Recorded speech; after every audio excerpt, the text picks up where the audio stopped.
What's up, people? Welcome to B-Rhy Express. I am your host, B-Rhy. It is the month of madness officially starting today. Well, starting yesterday, actually, but this is the first time me streaming this month. We are at October 2nd.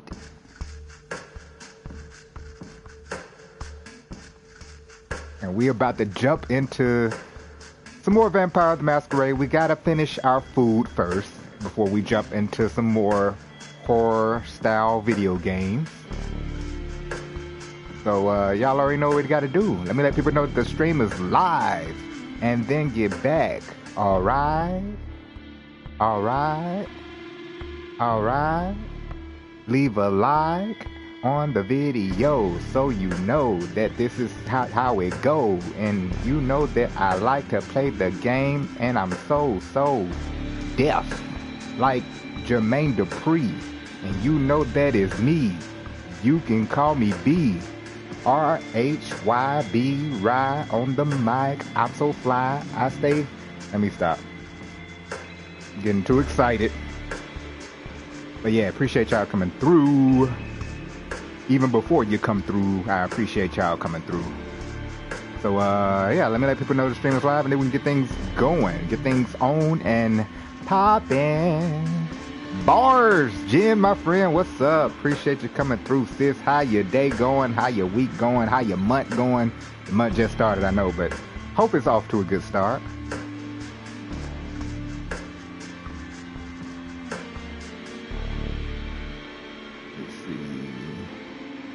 Oh yeah, gotta go to YouTube's. To the YouTube's. Yeah, we're gonna try to get through this story today. Hopefully we can reach the end, find out how B-Rhy's story ends. Hopefully his sister doesn't die. I feel like they're gonna kill his sister, and he's gonna go crazy. But who knows? Who knows? The vampires seem pretty cool. I'm sick of teaching math today, but I'm good. Oh my gosh. I could only imagine. I hate math. Math as a subject in general is something I just hate. So I feel your pain.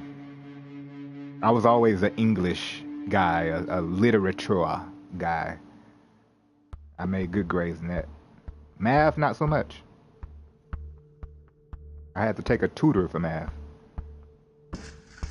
Same. Right.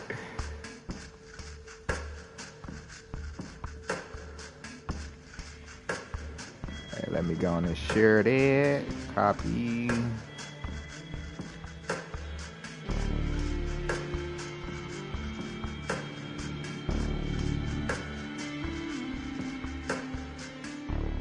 But hey, they say you gotta know it.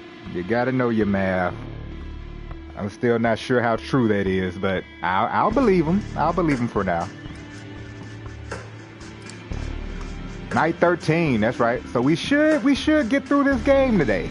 We had night 13. I believe it goes up to like 16 nights or something like that. So yeah, we should get all the way through.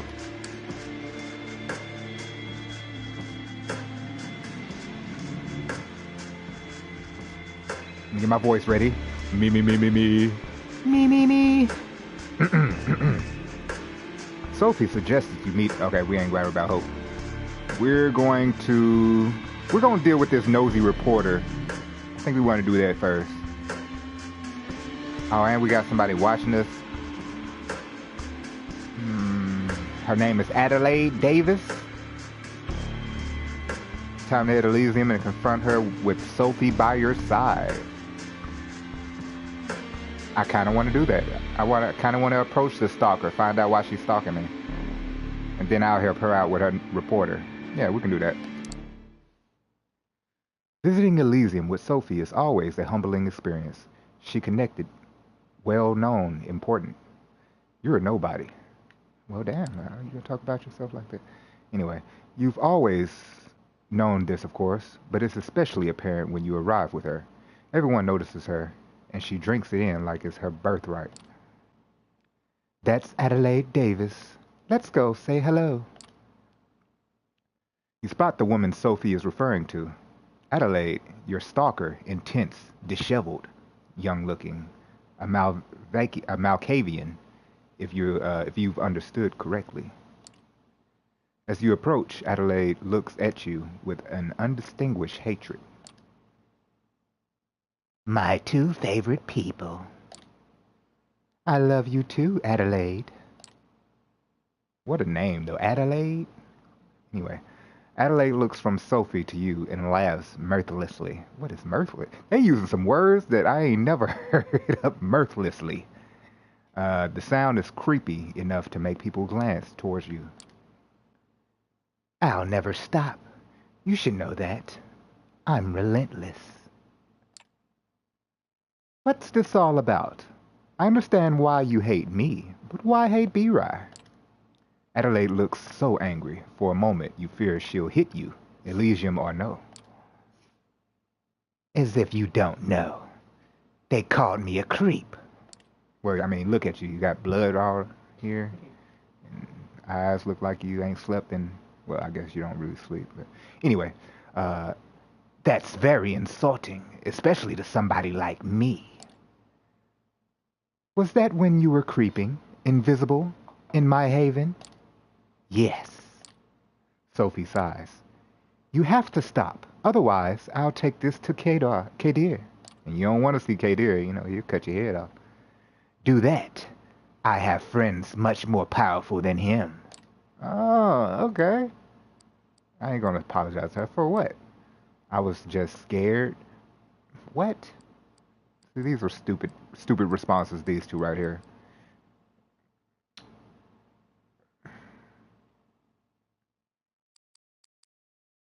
Just tell her to stop. Jess, please stop. I wouldn't have said that, the please part. But anyway. I never stop. Never, ever. See, this is why you don't say please. Adelaide locks eyes with you, ignoring Sophie. Let's talk later. We'll have some fun together. Adelaide walks away. Sophie watches her go before she says anything. She's a lunatic. They say all kinds of things. Don't worry about it. She knows that if she crosses the line, there will be consequences. Sophie steps away to chat with her friends, and you look at the kindred around you, wondering how many would really help you in times of trouble. Probably not many. That was it? Just that little nice talk, little warning to her, like, hey, you know you watching. You know you spying on me.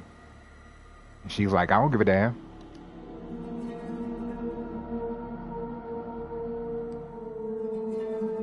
You arrive at the leech pit, finding it less rowdy than last time.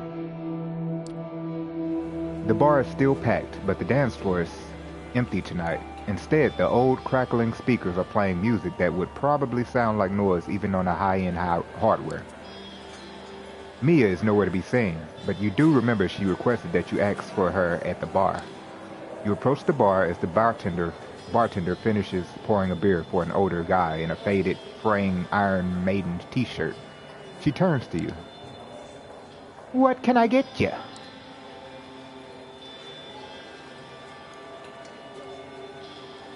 Is Mia around? Hey, is Mia around? No, she's not in tonight. She looks you up and down, and a spark of recollection shines in her eye. Oh yeah, that's right. She takes a well-worn book from behind the counter. Some kind of YA vampire novel, and flips through it. She produces a piece of paper from between the book's pages and passes it to you. She told me you'd be interested in reading this. You find a relatively quiet corner and take a look at the note. T wants to meet you. I'll arrange it, but you need to prove you're trustworthy. Look around the leech pit for a guy named Bruce. Buff dude, tattoo sleeve on his right arm.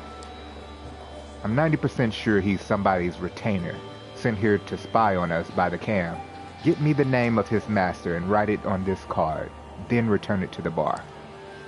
It doesn't take you long to locate this Bruce guy. He sits alone in a corner, 2 beer glasses already empty on his table.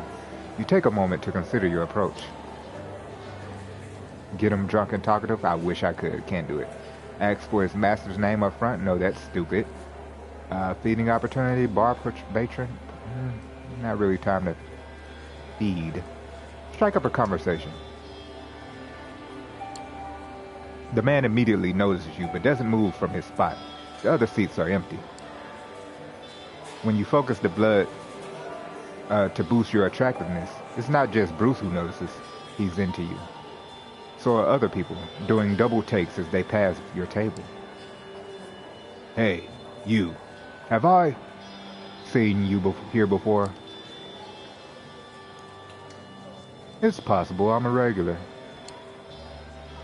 at this joint. I'm glad he added that little spice to that sentence. Oh, are you? That's weird. This place is kind of a dump.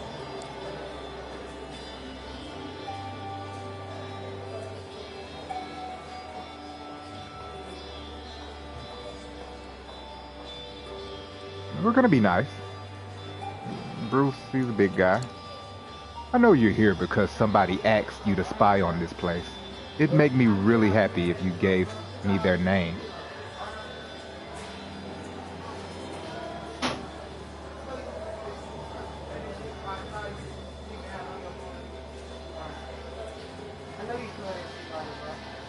I ain't paying no attention, but yeah, you cut it off.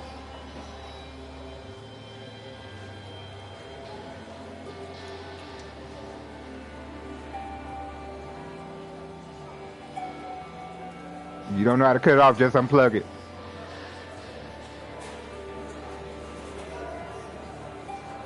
I know you're here because somebody asked you to spy on this place. It'd make me really happy if you gave me their name. What do you mean? I mean, what? Do you mean Sam? He catches himself, realizes what you're doing. His eyes dart over your shoulder. You thought you had him cornered, but he suddenly leaps over the table and once move and dashes through the sparse crowd. You catch up to him outside. He's bolting, all right.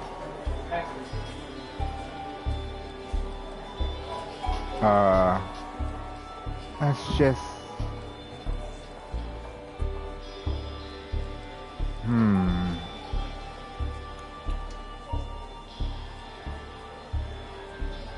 Gift chase. You dash after him, relying solely on your muscles and general fitness.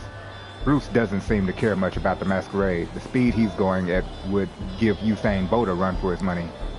You cannot hope to catch up at him this time. He takes a sharp turn into a side alley, and by the time you reach, he's already gone. Time to leave something for Mia. You borrow a pen from the bar and flip Mia's note to the other side. Sam, that's all you've got. That's all you've got. It's not much. Could be the full name or a fragment, male or female. Well, it's something at least. You could pull a name out of your ass or let Mia figure it out.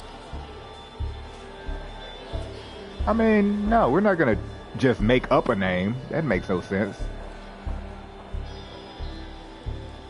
Leave a note on the name fragment. Mia asks you for a name, but if all you have is a fragment, it'll have to do. You jot down a note. Bruce referred to his master as Sam.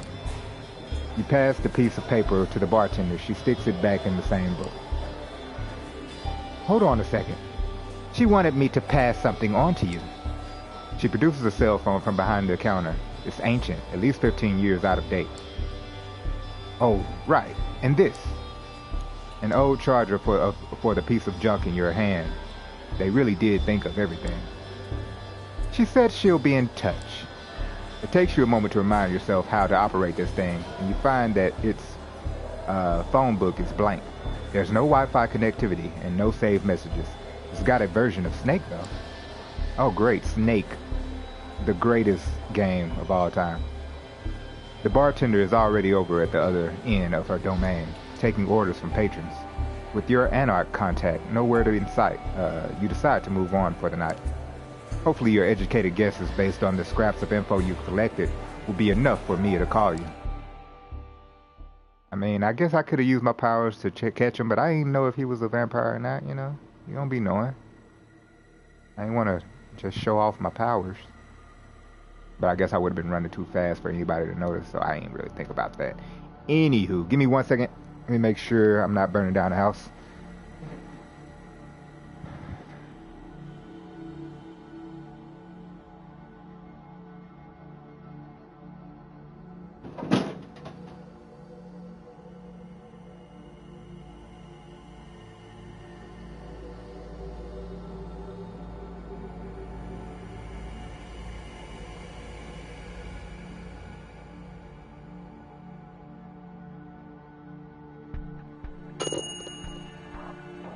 Cut it off.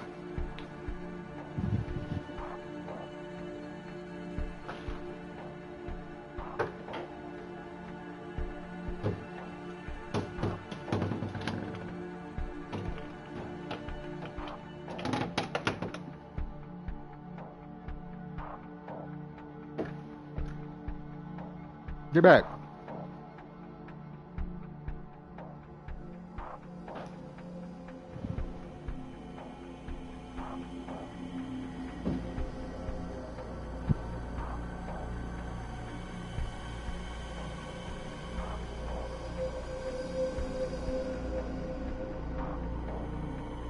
All right, we're back. All right, so yeah, let's deal with this nosy reporter real quick. The weather is cold and windy as you walk to Sophie's apartment. As a vampire, that doesn't matter anymore. You may have been saddled with eternal hunger, but at least you can ignore the wind chill. But just as you come to the door of Sophie's building, she storms out, murmuring into her phone. Yes, I know. Don't worry. I trust you to handle it. You've heard Sophie talk to her associates before. It's always the same. Generalities and vague suggestions. It makes you think she's involved in mysterious machinations, yet doesn't tell you anything. I mean, no shit, obviously. Sophie is dressed to kill. But there's nothing unusual in that. She likes to make an impression. A black car with tinted windows is waiting for her in front of the door. A chauffeur steps out to open the car door for her. Sophie notices you. I'm glad you're in the neighborhood. If you could look around for me one more time, that would be wonderful. You told me you'd gotten rid of that reporter. Turns out he's still here, snooping around. Sophie is very good at communicating disappointment. She doesn't have to do much to make it clear that she's unhappy to have to return to this issue. I'll take care of it. I'll take care of it. After tonight, he won't trouble you anymore. Good. Don't disappoint me. The reporter talked his way into the building during the day. Once the doorman understood what was happening, he threw him out. He showed old pictures of me to my neighbors. It's very awkward. You understand? Sophie disappears into the car, and chauffeur closes the door behind her. You watch as the sleek vehicle disappears into the Manhattan traffic. Just one anonymous car among many. Let's sit down somewhere and devise a plan of action. You go to a nearby diner, settle into a booth, and order a coffee from the steely-eyed Latino waitress. As she brings you your cup, you describe Frank Daughtery to her on the off chance she's seen something. Just as she's about to answer, you happen to look outside. Something catches your eye. The diner is brightly lit, so you lean closer to the window to see the street through it. You got lucky. Frank is standing on the sidewalk on the other side of the street, looking at something on his phone. You slide out of the booth, throwing a few small bills on the table, mumbling something to the waitress. You step outside. You trust in the powers of the blood? What? Let's follow him covertly. For a reporter, Frank isn't terribly observant. You keep your distance, hiding behind people in cars, but he doesn't look around. It seems like he wants to find a private nook to inspect the photos he took tonight. An alley, he ducks in, and you follow. Oh God, it's you again. Please, I'm working on a different story, I swear. Frank retreats deeper into the alley. I know why you're here. Don't worry, Frank. I know all about why you're here. You do? I mean, okay, I'm sorry I tried to bullshit you. Just tell me how I can help you.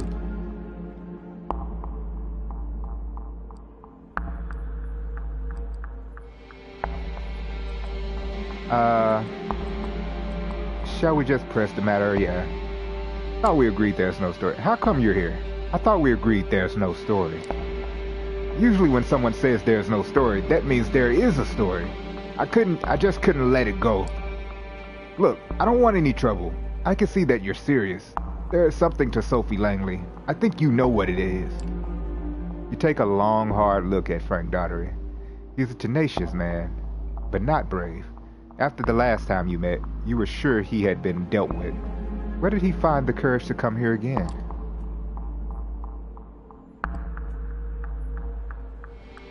What's your real angle? I like you, Frank. You don't give up. What's your real angle here? Everybody plays an angle. That's one of the things you learn in my profession. You're smart. You know you're there. You know that there will be others after me. If there's a real story, they will come and find it. Your best shot is with a friendly reporter, someone you can trust, someone like me. So what do you say? Get ahead of the story. It'll be good for you and Mrs. Langley too. You almost believe it, but something about Frank feels off.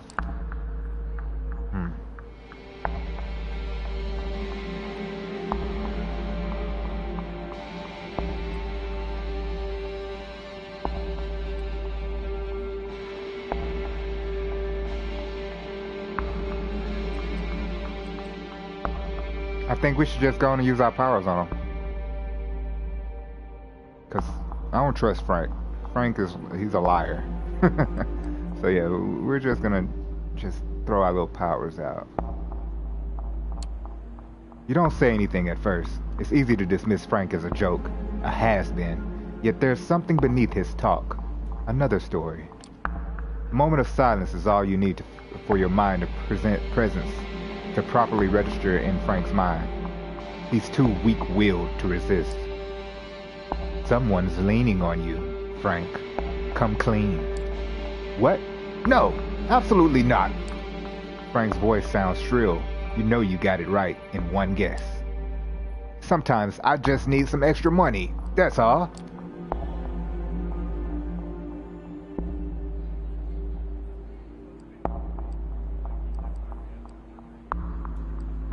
Now we're finally getting somewhere. There's a guy. He's paying me. That's all. But I can't talk about that. Drink Frank dry? We can't kill him, right? Yeah.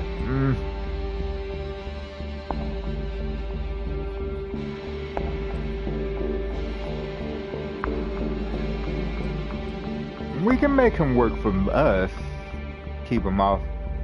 Will he though? See, that's why I said I don't trust Frank. We can push him for information.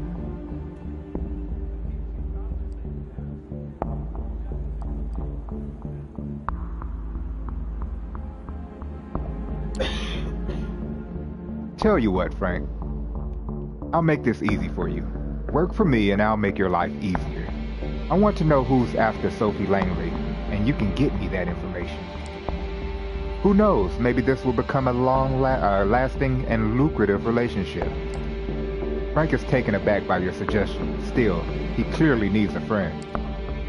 I don't know. I mean, if there are people leaning on me, they won't take kindly to it if I help someone else.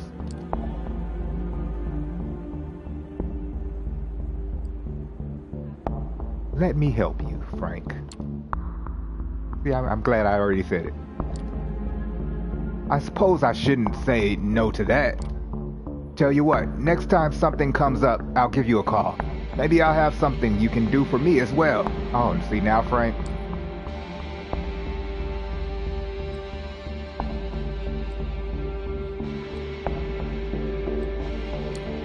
Quid pro quo. What else is there?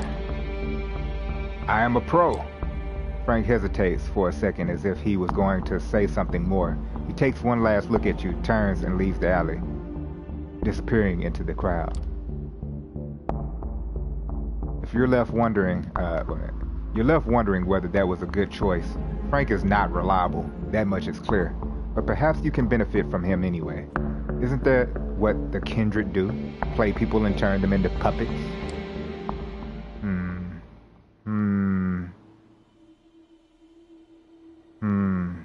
I feel like he's gonna come back.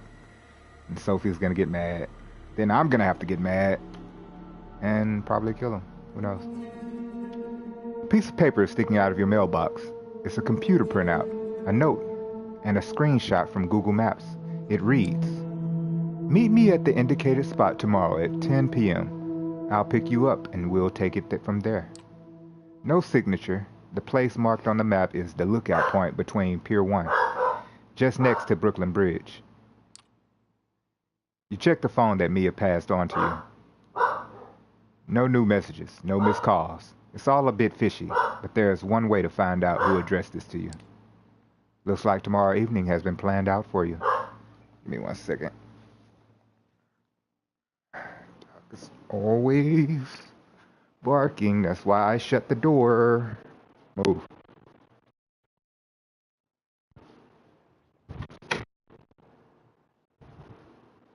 You barking for nothing.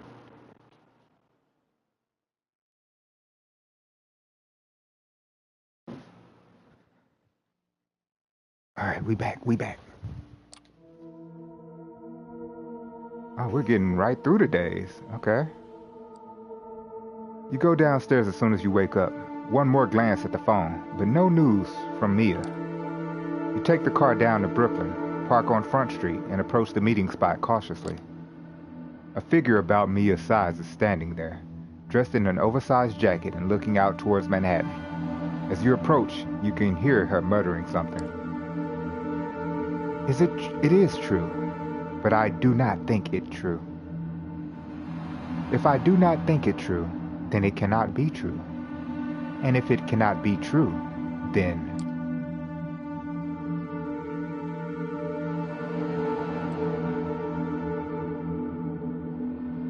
Are you the one who left the note?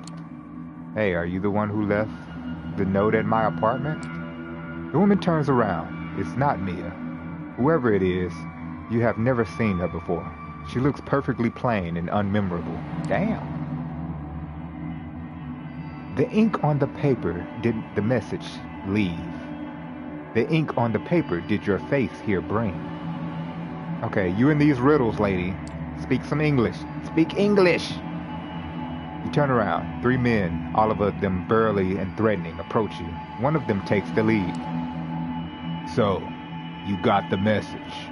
Okay, vampire guy, I see. I did. What you want? What you want to do about it? I did. What now? Now you'll come with us.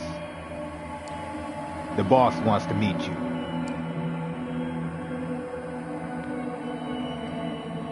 No, it's not Kaiser.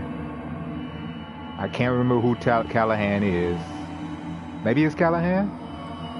Torque? I'm not sure who the fuck Torque is. Oh yeah, Torque is... Torque was the other guy. Was that the guy she wanted me to speak to? Huh. Callahan? That's Boss Callahan to you, fuckface. Okay, well, you didn't have to be so mean about it. I suggest you get a move on. We've got places to be. The voice of the woman keeps creeping into present throughout the entire conversation. The man cracks his knuckles. Or we can do it the hard way.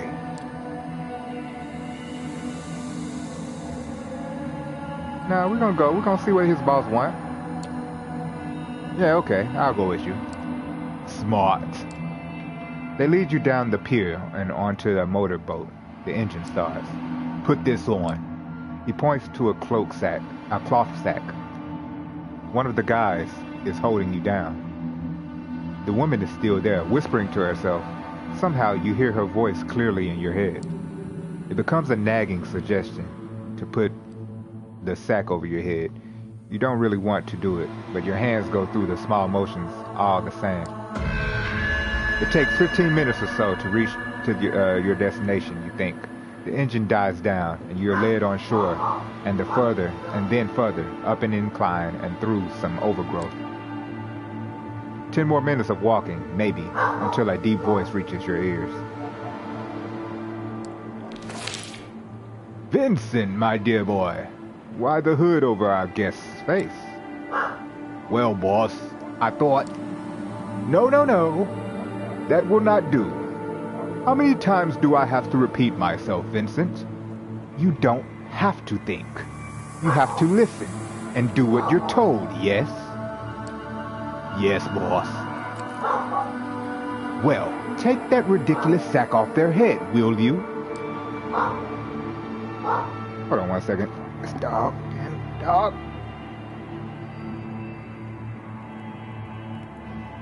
Get in the cage. Go. Can't be quiet, then you get in the cage.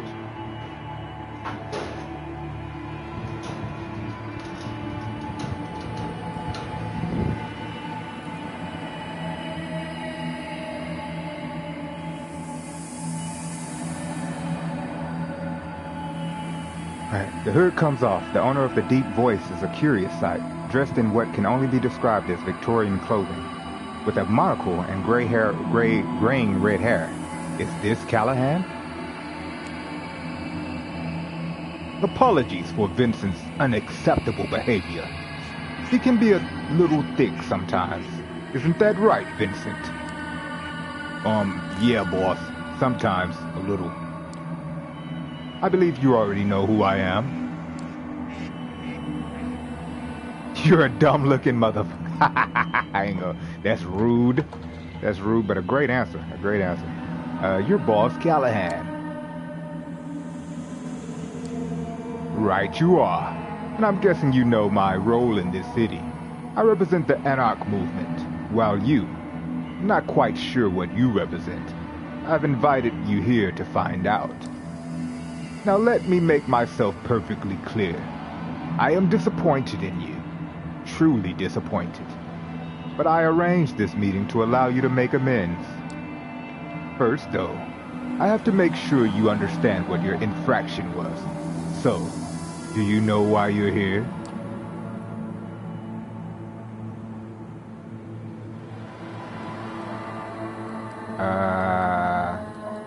I feel like you're dying to tell me. I can't help but feel like you're dying to tell me. Don't get smart with me. He takes your face in his hand while Vince holds you in a tight grip. He squeezes hard and looks deep into your eyes. Torque is the reason you're here. Or that little angry strumpet of his, I'm told, yes? Mia. Oh, how I'd love to get my hands on her gaunt neck and wring it until it breaks. But see, I'm a statesman, and that's not the prudent thing to do. No, indeed, the prudent thing to do is tolerate both her and that blasted ebony skin mentor of hers. Now, why you have to go and say ebony skin like that, see? Now I got problems with you, Callahan. You folk call yourself... Oh, here we go. You folk call yourself Afro-American, correct? You folk. Bah! Back in my day, we knew what being American meant. And it sure as hell didn't mean being black. Oh, wee! Wow, yowie wowie. You take that shit back or else. We ain't in no position to fight. Pop the brakes, boss, right? he coming straight with it. Finish with your disgusting rat? Oh, fledgling, you have no idea who you're messing with. He looks at you with rage in his eyes, and you feel as insignificant and vulnerable. An irrational fear takes over you. You cannot speak up against this man. You just can't. He's too terrifying. Now that I have your full attention, I'll request something from you, and you will obey me to the letter. But that comes later. First, you will answer a few questions. The first of which is, who pointed you to Mia?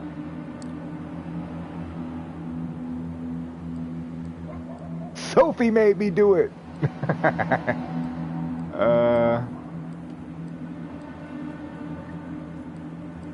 don't feel like telling this guy who... Fuck him. Nobody, it was my idea. Oh, really? And what's your intention behind the meeting?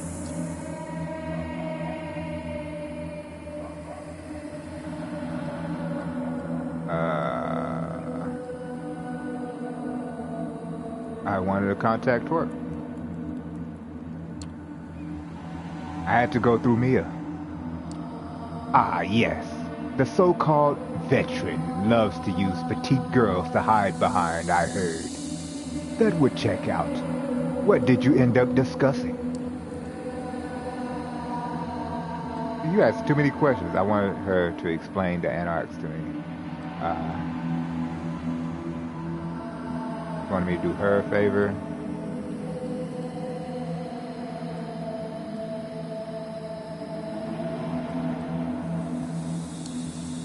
I just wanted to learn about the anarchs, so I asked her about the movement. Oh, child, you should have come to me then. I am the anarch movement in New York City, and nobody makes a secret out of it. You bet on the wrong horse, as I'm sure you'll learn soon. Or soon learn. See, that wasn't hard now, was it? Of course. I can't be sure how much of what you told me was true, and how much of it was worth about as much as yesternight's horse shit. But I'll find out. I always do. When I do, we'll have another one of these nice talks. And maybe, just maybe, you'll avoid this upcoming unpleasant episode next time. He gives Vince a sign, and the burly man starts hitting you all over. You feel teeth, ribs, and fingers break. Your foot is mangled under Vince's boot. Your shoulder dislocated. Your nose wrecked. Wow, they just beat me up. That's enough, Vincent. Leave them be. He snaps his fingers in front of your face a few times and checks to see if you can focus on his face. You can, but barely. I am a man of principle. Another night, I would perhaps put you in a casket, dip it in concrete, and dump it in the Hudson. A favorite of mine during the Roaring '20s. Ah, it's been a while. Oh, see, I really don't like you, Callahan. You did that to black people, didn't it? I believe it. I believe it. But like I mentioned before, I am nothing but prudent. And so the interests of this city's kindred must come before my own needs and wants. I will therefore let you continue your existence. Here's what I require in return for this boon. You are forbidden to meet Torque. I will keep an eye on you and on him. If you want a place with the anarchs, you go through me and only me. Got it? You have to understand. What I made my associates do to you tonight was just business. We can still work out a mutually beneficial relationship. In fact, it's either that or your final death. Time to go, Vincent. Take the boat back. Leave the fledgling here. I think they have a lot to think about. Sure thing, boss. Pleasure making your acquaintance. Callahan walks away, as so do Vince, and his band of thugs. You lie on the ground for a while longer, feeling the blood slowly putting your body back together, your hunger growing. You can hear the beast calling for sustenance, for safety, for revenge, a distant but pronounced third desire. It's not until you mend yourself enough to appear more as a mugging victim than an impossibly mangled walking cadaver that you hail a passing taxi and head back to your haven. You give the driver your address and pass out. The darkness greets you. Some time passes, you think. You feel somebody shaking you. You open your eyes. It's the driver. You think he's asking you if you're all right. His words change to a muffled shout. He goes silent. You think he tastes great. Oh wow, no you're not eating the driver.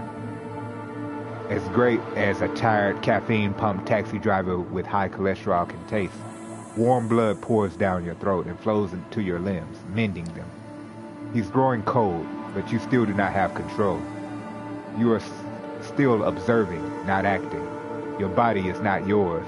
The beast is in charge. Regain control. That's enough. No, it's not. I said, that's enough. It will never be enough. Enough! You break away from the man. He's dazed but conscious. He groggily says something about feeling tired. You leave the money on the driver's seat and let him rest in the back. The four familiar walls of your haven are a blessing.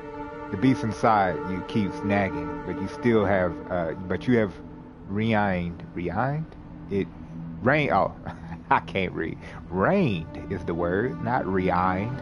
You have reined it in tonight. Not a small feat, given your state.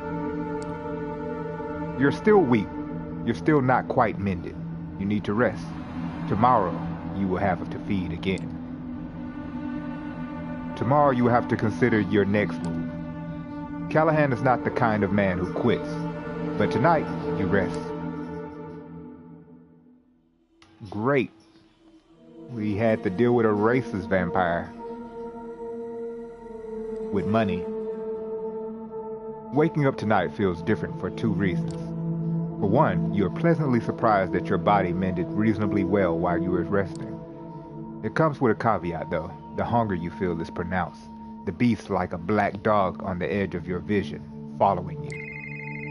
But what is truly remarkable is waking up to the tune of an old cell phone ringtone. An unknown number is calling the phone you got from Mia. You pick up. Kept that old thing charged after all, huh? You alright? I feel like shit. No, actually, I feel like shit. Look, that's too bad, but I don't really care. I was just being polite. I'm calling with good news. Torque has agreed to meet you. There's a pub in the Bronx, Solids and Stripes. But there tonight, two things. No drinking on the premises. So if you want to grab a snack, do it before setting foot on the borough. And this is an exclusively no powers meeting. We'll be rubbing shoulders with commoners the whole evening. And also, we don't trust you. So keep it casual or you'll blow it. Anything you like to add?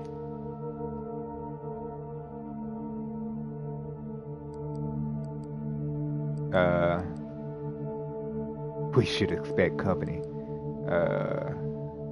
Callahan forbade me from meeting Torque. Yeah, I met Callahan yesterday. He kicked my ass and forbid me from meeting Torque. I'm not sure I should be there tonight. Silence on the line. Fuck. More silence. I can't promise you any protection on your way there or back, but at the pub you'll be in Torque's domain. For all his posturing, Callahan doesn't have the balls to strike Torque directly. We'll post additional lookouts on watch. That's the best I can do. If Callahan got under your skin, I get it. I was in the spot once or twice, too. All I've got to say is, the risk is worth it. If you don't show tonight, I won't blame you, but it's a one-time offer only. You gotta hedge your bets. Just don't do anything stupid.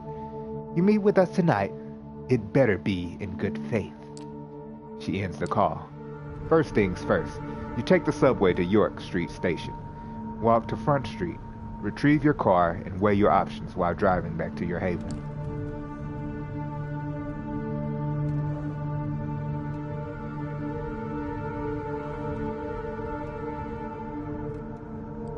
Let's go eat. Main thing first.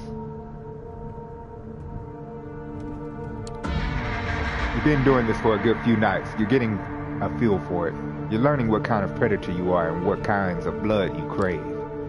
You're so caught up in yesterday's problems and in the cloak or dagger debacle you're now part of that the hunt feels almost automatic and casual tonight. A fragment of your surrender's control. Just minutes after you find your victim, coax them, and drink from them, you find you've forgotten their face and how they were addressed. It only hits you once you look at yourself in the car's rearview mirror. This was wrong. You can't let this become the norm. You hurt somebody, a human being. You're a monster. And you gotta eat. You need to stay mindful of this.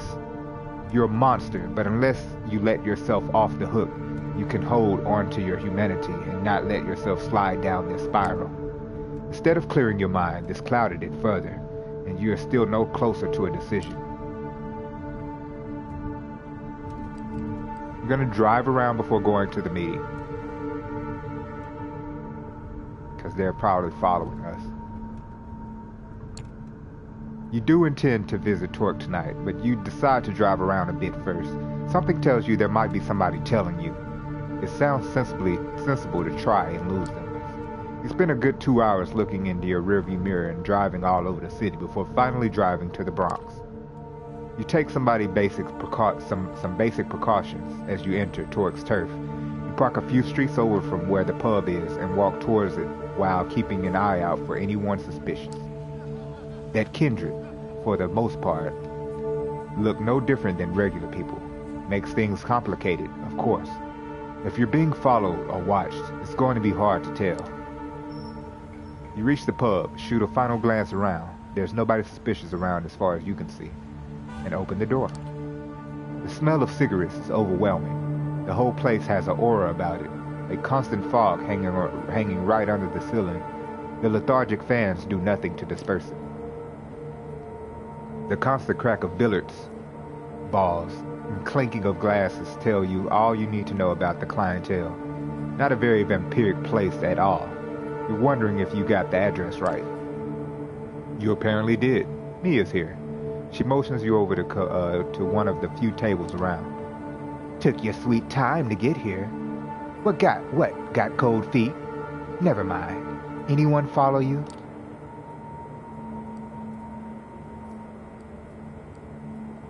Not that I know of. Fair enough. Before I introduce you, there's some outstanding business to discuss. You did well enough at the bar, I guess. There are plenty of Sams in the city, but I think I have a good theory on who it was who sent Bruce to spy on me. So thanks for that. Torque was happy enough with the results you got too. Here's your chance. Don't blow it. You walk towards one of the tables. A guy in a coat and hat leans over to take his shot. He's way ahead of his opponent. The table is clear of his balls. Pause. Save for the 8-ball in a tricky position. Hey, they're here. Be with you in just a moment. Hey, black guy, see? This is why he don't like Torque. I see. Makes more sense now. The hit is fast, precise, and sends the black ball exactly where his player wanted it. His opponent lets out a frustrated sigh. That's it. I believe that's $150 American, Joey. You want to pay up now or ups the stakes again? That's effed up right, Jen. The disgruntled man accepts his defeat and pays up, then declares he's going to grab another beer. To the victor go the spoils. Thank you kindly. He turns his full attention to you. The man is good-looking, if somewhat gaunt and intense. His eyes especially seem to pierce right through to your core, but not in an unpleasant way. Name's Torque. I believe you're B-Rhy, Sophie Langley's new plaything. Is that right?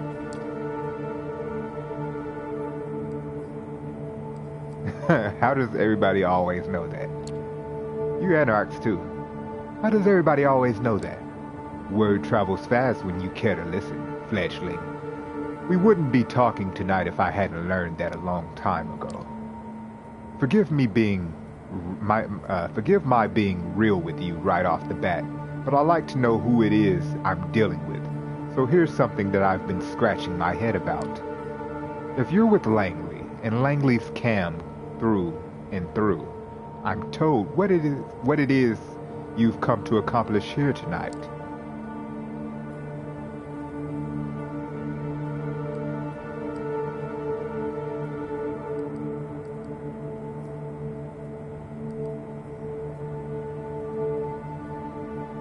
I think we can mention Sophie now that we've talked to Torque.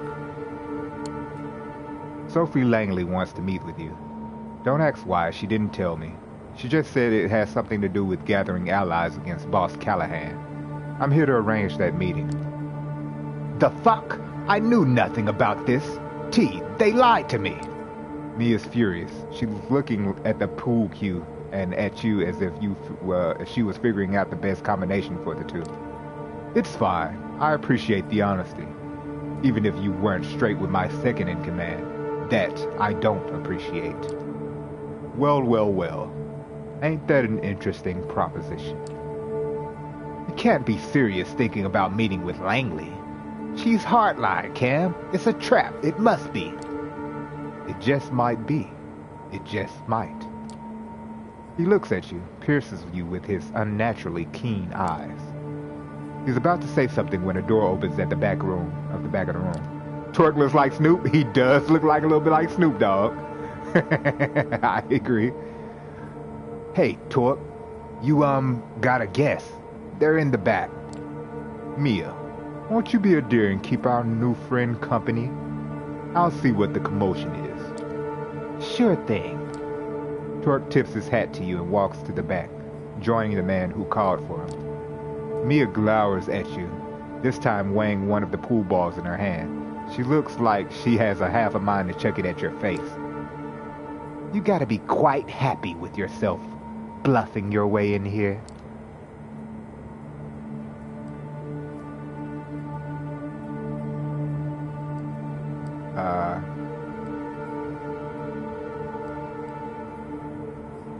Not just Sophie I'm here for. I mean, we really are just here for what Sophie wanted us to do.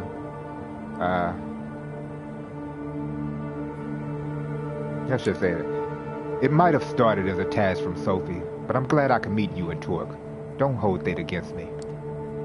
No, I'm totally going to hold it against you. And for a while, you made me look like a chump in front of Torque. Here I was beginning to think you might make a good addition to our little family. There's a whole lot of trust you'll have to regain before that happens now.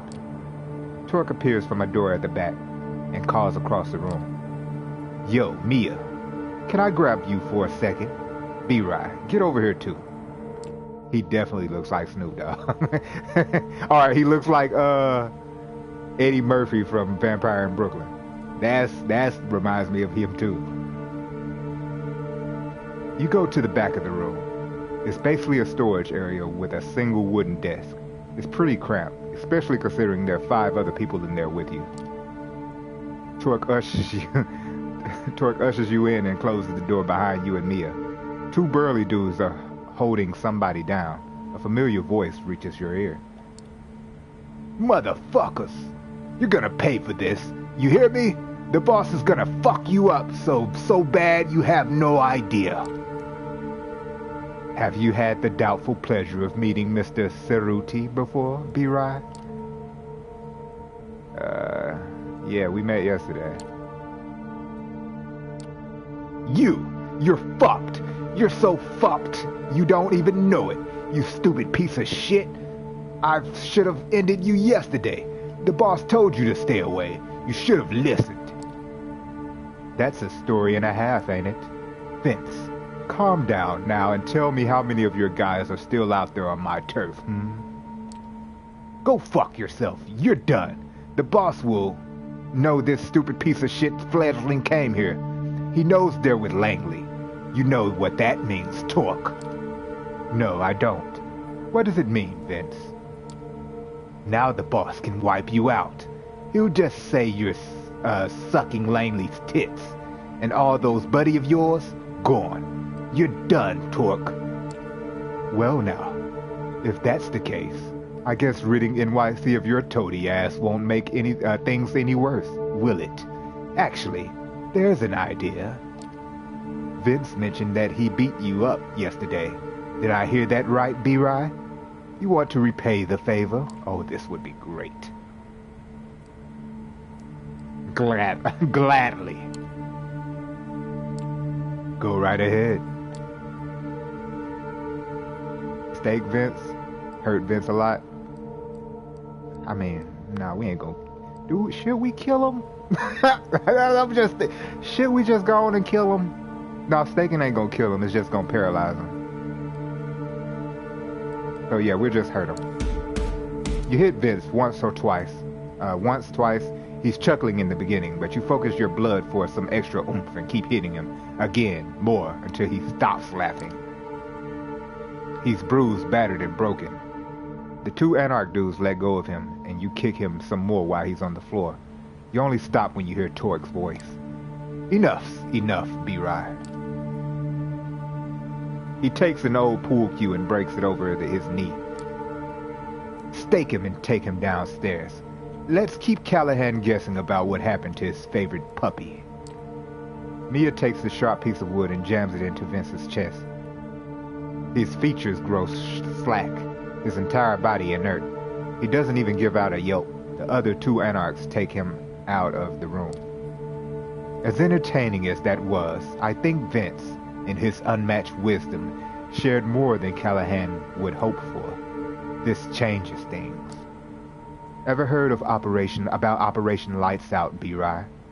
It was a second Inquisition effort here in NYC. A single night of raids at a magnitude never seen before, or since. The Ivory Tower got away with just a few losses here and there. No major players were hit. They managed to find safe spots and stay out of the eye of the shitstorm. Us, though, we got hit hard. All over town. Havens were rooted out. Entire coteries and safe houses gone. Just like that. Nobody saw it coming. I barely got out in one piece. Mia looks at him with concern and puts a hand on his arm. He shrugs it off, gently but surely. Others, like my child, Barb, are Mia's sire, extinguished. But you know who got out without a scratch? Callahan. We've thought about it for the past few years. How is it that Big B managed to excuse himself from the Staten Island Museum where we used to meet, just before vans of full guys in body armor show up? How is it that as my baby is burning up after being shot with incendiary rounds, I also see Doug Callahan running with his tail between his legs, pushing fledglings like you in the path of the SI? We think the bastard knew what was coming and he set us up. Not just us. Some of our brothers and sisters who got hit had some of the lowest profiles in the city's lick population. The moral of the story? Callahan is an opportunistic motherfucker. And if even his thickest followers suggest he's going to sell me out, then that's what he's going to do, as sure as the sun rises. Dr. Halsey, what's up, sis? How you doing? You been a little MIA for a minute. Hope you're doing well. Work ain't kicking your ass too much, is it? Yeah, it's been a minute. I was just saying, it has been a minute, Doc. Hope everything is well, though. Appreciate you coming through. He pauses for a moment, and you see him reach a decision. Yeah, I had to fly to Chicago for a conference last week. Oh, okay. Hey, they paid for it, right? Go ahead, make that money. Get your flyer miles up. So I couldn't stream. Oh, okay, I got you.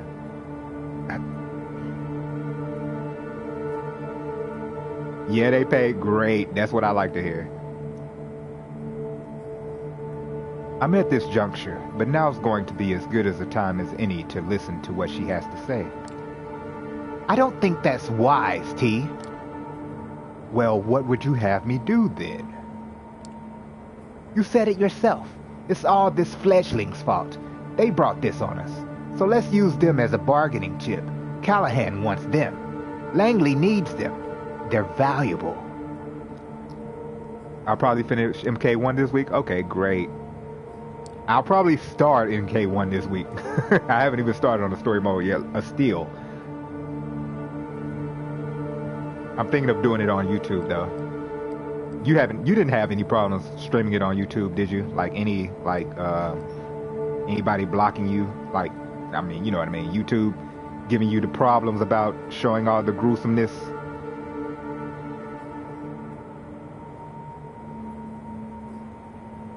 Nope, no copyright issues? Okay, good. You know, I'd be worried about that with old YouTube.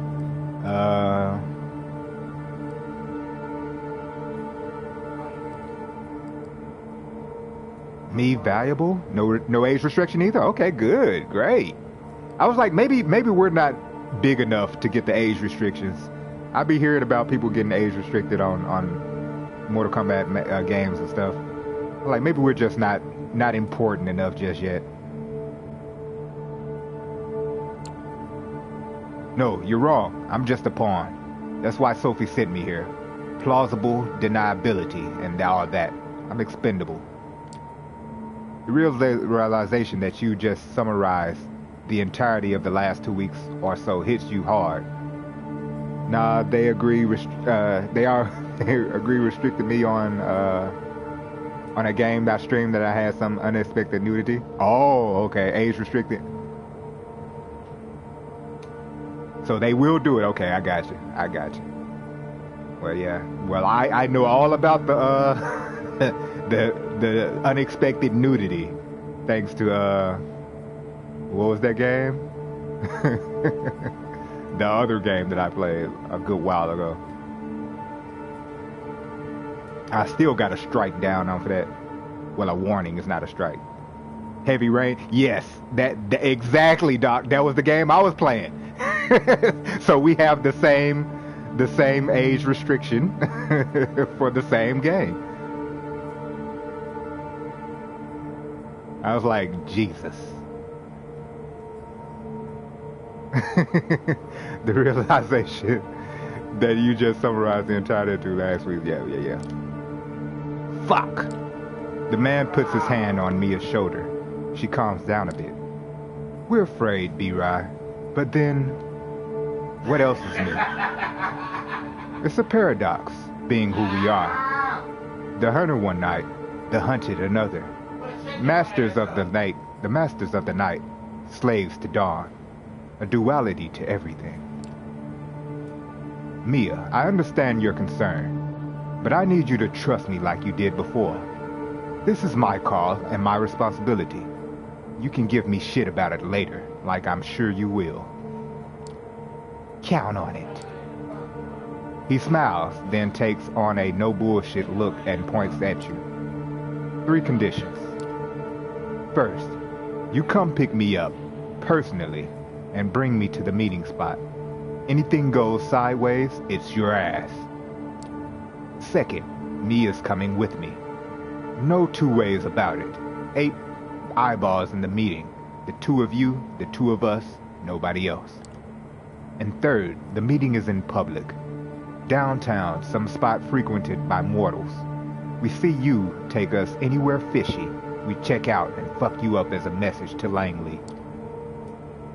I count on it not coming to that. Though, you seem likable enough. The cam hasn't gotten its talents in you yet. Keep it up, and maybe you'll come to the same conclusion we did in your own time.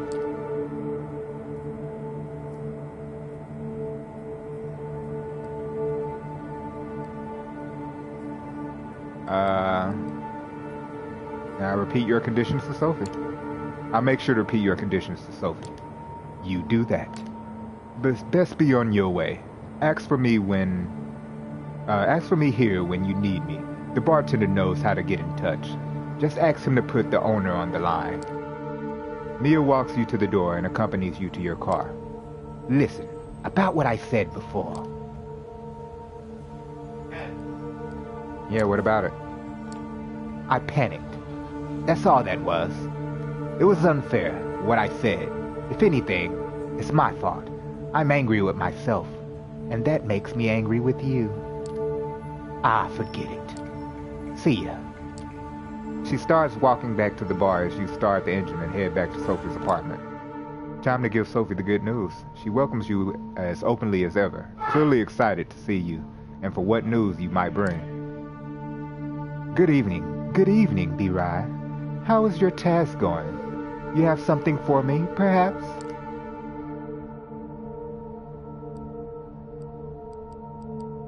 It's done, but there'll be trouble. I did what you asked. The meeting is set up. I suggest we take advantage of it quickly, though. There's going to be trouble. Trouble? What trouble?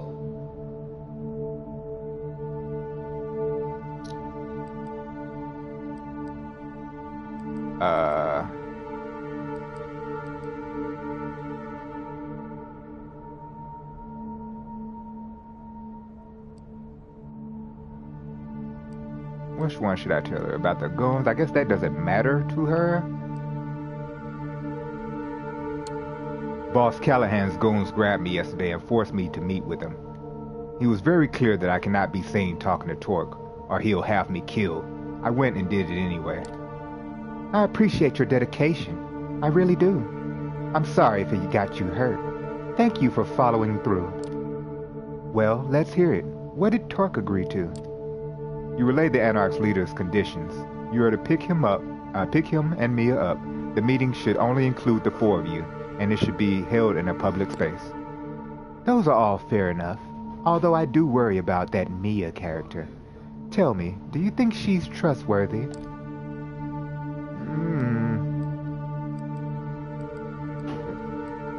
She did try to sell me out, but she did apologize. Let's say she's fine for an Anarch.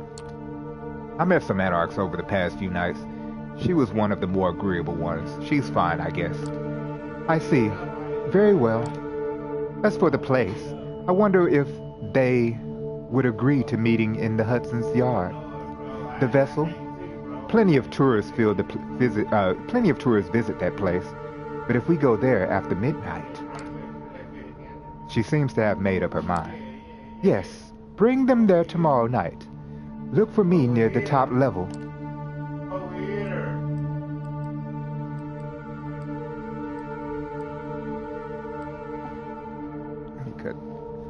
Hold on. I do not need...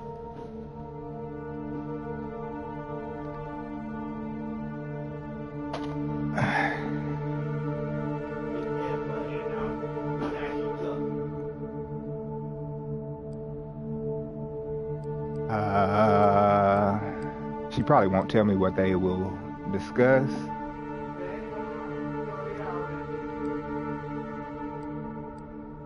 Yeah, the city seems fine. Tomorrow so soon, of course. Why not? I would just ask this. What's so important that you can't just send him a letter or something? You'll be there to find out. Pick them up at midnight, then drive back to Midtown. That's the plan. I'll be waiting as long as it takes, within reason. So this game is all reading? I know, Doc, yes. It's like a visual novel. I was not expecting this when I started it, but it got interesting to me, so I kept on going.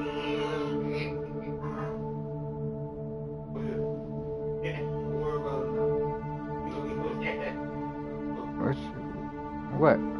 Is it not out? What? I was just gonna ask, was it too good? Was what? Yeah, see, that's the problem. Oh, you was a little loud, but no, you good.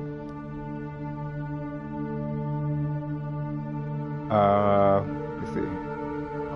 I'm counting on you, B-Rhy. The final puzzle piece is about to find its way to its destination. After that, we will all get our just reward. You, me, the Camarilla, even the Anarchs. I could kiss you. Yes, you'd like that. You desire it. That's kind of cool. Sometimes when I'm reading, I think that it could maybe be cool to do some reading streams, but I think that it'd be illegal, so this is just as close as it gets. Yeah, you know, they got a lot of visual novel type video games out. So it's like, I was like, maybe I should do more of this. Because I get my little voice acting chops going on, even though, I give like every character like 4 or 5 different voices. But, it'd be alright. It's kind of fun. She must have caught in your expression. She smiles. A figure of speech, darling. Or at least it is tonight. But a few nights from now, who knows? I am growing fond of you, and success whets my appetite for these kinds of things. Look at you, Sophie. The sexual tension in the room becomes unbearable until it suddenly disappears. Was this another one of Sophie's tricks? Or an actual spark of arousal in both of your undead bodies? It's just Sophie playing mind games with you. You need to let that go. You certainly felt the blood flow through you for a short moment. The warmth in your groin takes you by surprise. No, he didn't get warm anyway. You didn't think you could do that anymore. Oh, wow. Or did you just imagine it? No comment. You use the rest of this night well, B-Rhy, and rest. We are but a day sleep away from shaking this city awake. All right. Let's go back and handle this reporter nonsense.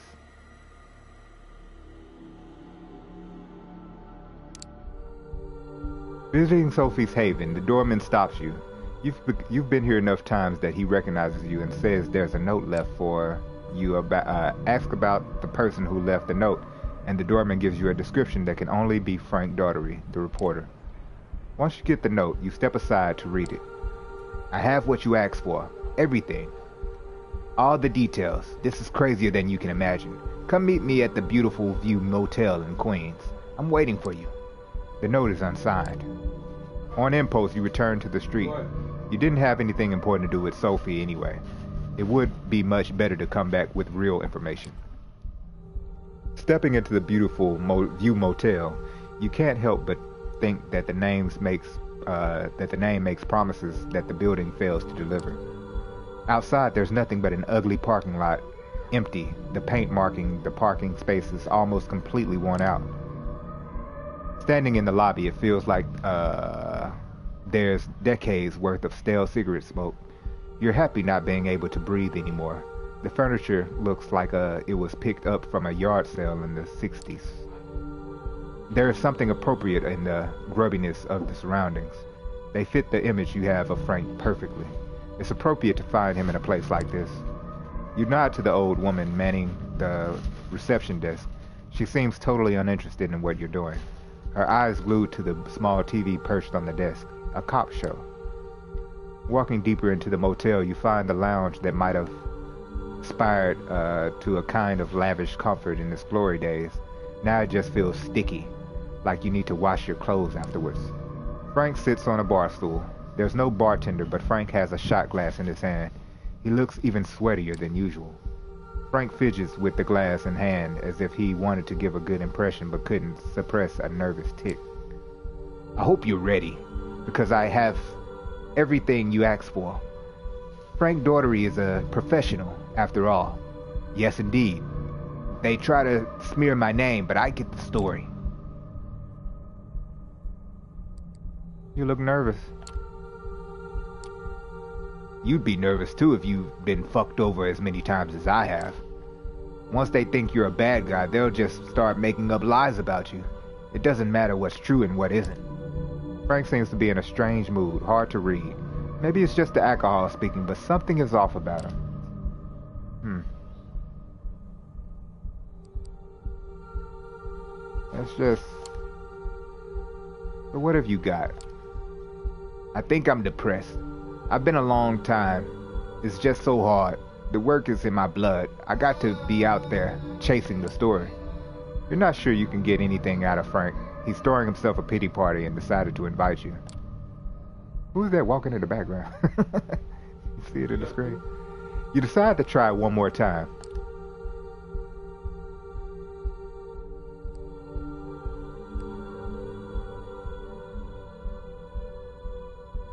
We had a deal, Frank. Frank sounds like he has plenty more bitterness inside him waiting to come out. Let me tell you something else. An ear-splitting sound fills the lounge for a bright flash blinds you. For a second, an irrational panic grips your dead heart. Is this sunshine? Are you going to burn to death in a cheap motel in Queens? As your vision adjusts, something whizzes past you. There's a series of thunking sounds. Something impacting the bar. Frank is lifting the shot glass, miraculously still in his hand. A massive blood stain spreads across his shirt. For a bizarre, incongruous moment, you stare at the thing sticking out of Frank's chest. It's a crossbow bolt. Another two lie shattered next to the bar, having missed the targets. One missed you by a hair's breadth. Turning around, you see figures dressed in black tactical gear storming into the room in eerie silence. Perhaps the flashbang damaged your ears. They dropped their tactical crossbows and lifted up rifles. Oh shit. Who comes prepared with a crossbow? Frank slumps to the floor. A wooden crossbow bolt will paralyze the vampire, but stuck through a human's heart kills it. The scent of blood fills the air. We're not gonna fight. They're probably vampire hunters. We need to run. You're facing a highly trained force of well-armed commandos. There's only one thing to do. Run away. You don't even stop to think, just following your reflexes as you duck behind the bar and dive through a staff door as bullets hit the wall next to you. Fortunately, the blessings of the blood don't care whether you're being brave or a coward. The blood speeds up your body as you rush through the back room, past the empty beer kegs and the half-full boxes of liquor bottles. Spotting a back door, you burst outside into the night. Running around the corner of the building, you see 4 SUVs parked by the motel's front door, all black with tinted windows. A man and a woman, middle-aged, dressed like detectives, stare at you in surprise as you run past them. One tries to yell something at you as you stumble into your car, wrench the door open and turn the ignition. For a terrifying moment, you fumble with the keys, but then the car starts and you floor it, careening onto the highway. Was Frank setting me up, is my question, or did he not? Well, they did kill Frank, so maybe he set himself up. You run into Sophie's building past the surprising-looking doorman. Time is of the essence. You pound on the door of Sophie's apartment, more for the sake of your own nerves than because of what you think it's any help. After a few moments, Sophie herself opens the door and looks at you in surprise. She doesn't have her makeup on and her hair is disheveled. You've caught her on a night off. What happened to you? As you step into the apartment and follow Sophie to her living room, you see the remains of a party. Empty glasses, a faint smell of blood in the air. You have no time to contemplate Sophie's social life, however.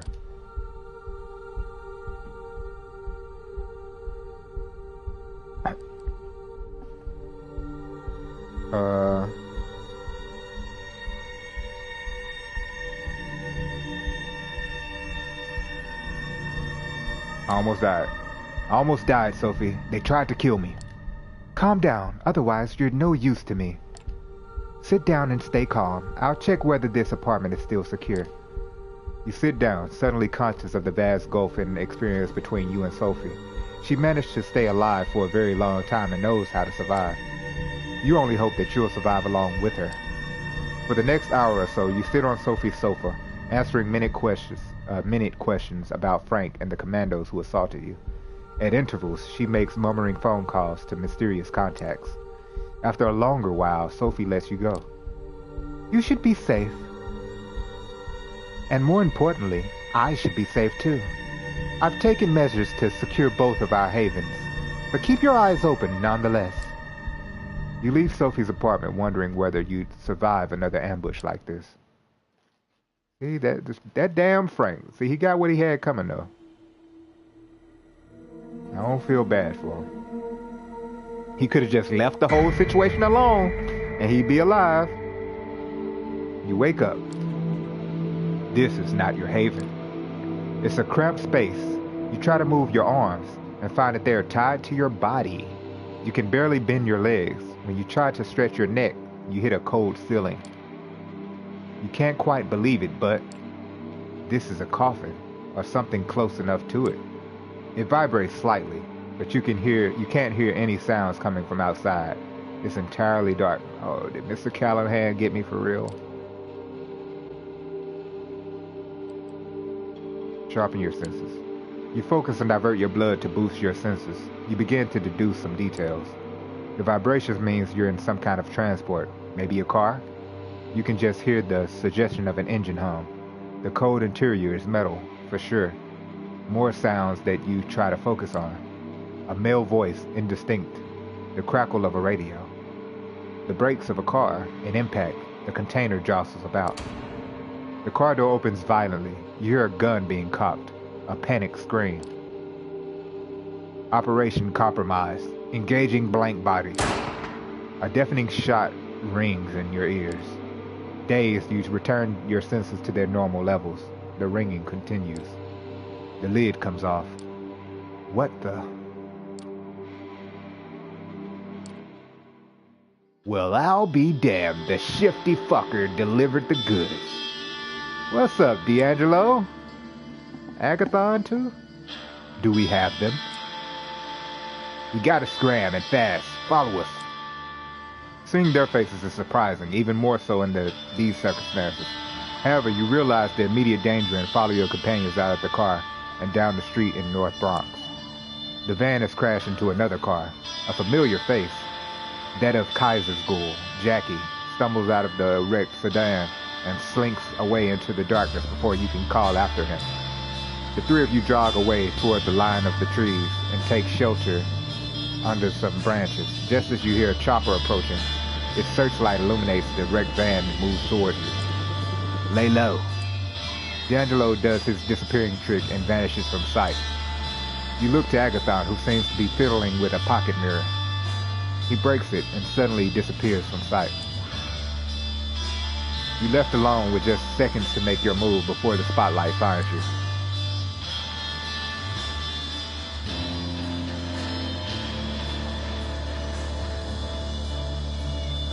Dash deeper into the park. Fuck it. You take off before the light can reach you. In a single dash, you find a small overgrown mound beneath an old tree.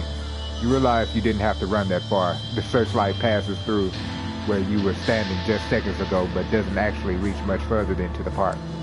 The helicopter flies on and searchlight frantically moving through the vicinity as your companions once again appear in your, go back to that and read that.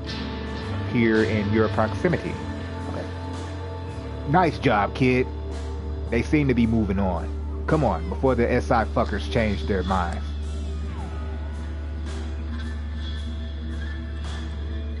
Care to tell me what's going on? Wait here, both of you. Agathon, fill them in. I'll go a scout ahead. The Second Inquisition. They raided your haven, immobilized you, and were planning on taking you upstate to a secure facility. For further examination, I'm guessing. Kaiser let me know that you were in trouble.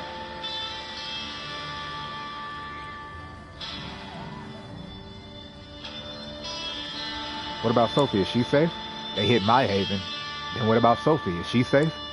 I spoke with the High Regent last night, and she'd have probably mentioned it if something happened to your patron.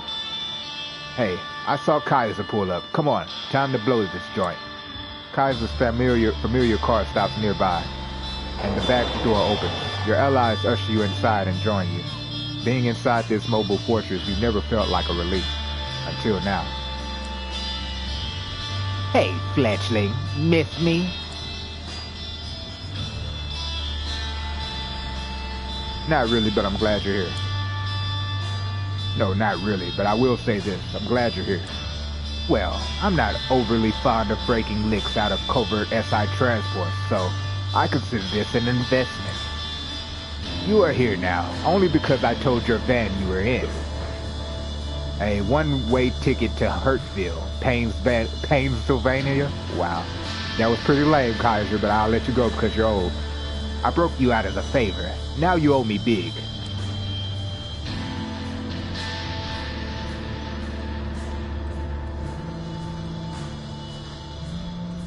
How did you know? How the hell did you know that SI broke into my haven and took me away? Is that a piss-poor attempt at an insult, fletchling? I've kept eyes on you ever since that little job you did for me in Nolita. You know, in case I needed you for something else, I had to know your comings and goings. I just had people just spying on me from every which way. Pennsylvania is pretty lame. It definitely was lame, Doc. I have a good idea of why the SI hit you, B-Rhy. Not that there aren't tons of good reasons for it. It might have been one of these, for instance. The screens in Kaiser's car flicker and each of them now shows a short-looped clip. It's you, getting into a fight, feeding, using one of your powers. You haven't exactly kept a low profile, fletchling. I get it, you're new to this. You didn't know better, yada yada yada. The fact is, the SI has tons of this stuff. Security camera footage, YouTube videos posted by onlookers. Like I said though, I don't think any one of these did you in. Slip-ups happen. Not to you, though, right? I always wondered, how is it that you can drive a pompously luxurious limo around NYC and not get caught? What's your secret? Body doubles? Decoy cars? Kaiser smiles, going for that anthropomorphic piranha look you saw a few times before. Oh, that look right there, I see it. That's that anthropomorphic piranha look. You do know what killed the cat, don't you, Mr. Finch? D'Angelo freezes and scratches his face, looking fiercely at the other Nosferatu. You notice that his hands are shaking. Well, do you? Stop shedding on the upholstery and answer. Or should I use your given name, too? Yeah, I know why the cat croaked. You would, wouldn't you? You've never seen D'Angelo serve anyone a death stare quite like the one he's shooting Kaiser now. As much as I enjoy tempering your overinflated ego, we're nearing our destination, so I think I'll move on. The reason I need you walking and talking, B-Rhy, is to test a hypothesis of mine. For that, I need you to finish what you were tasked to do. So, first things first. Here. He hands you a phone. The number has already been dialed. You hear the tone. Somebody picks up. Who is this?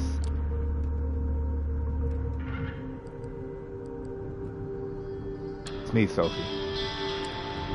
B-Rhy? Are you okay? They're fine and dandy. Kaiser? What are you doing on this line? What do you think? It's my phone your protege is using, so keep it snappy. Operating a secure network ain't cheap. Come on, B-Rhy, spit it out.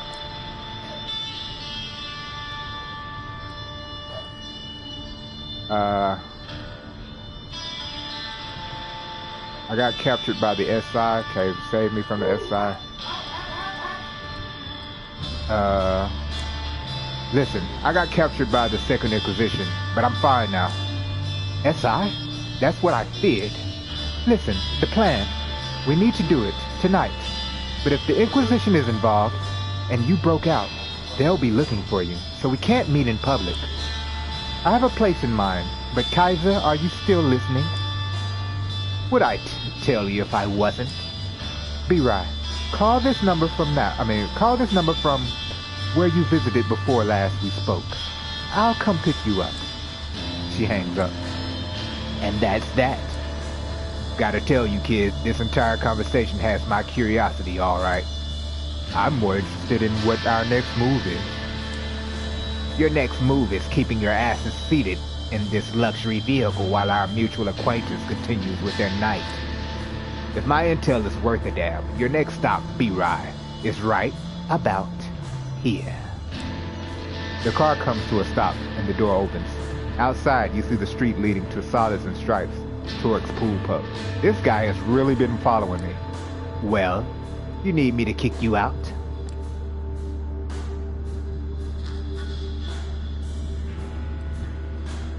I ain't no need to ask about how he know. He was watching me.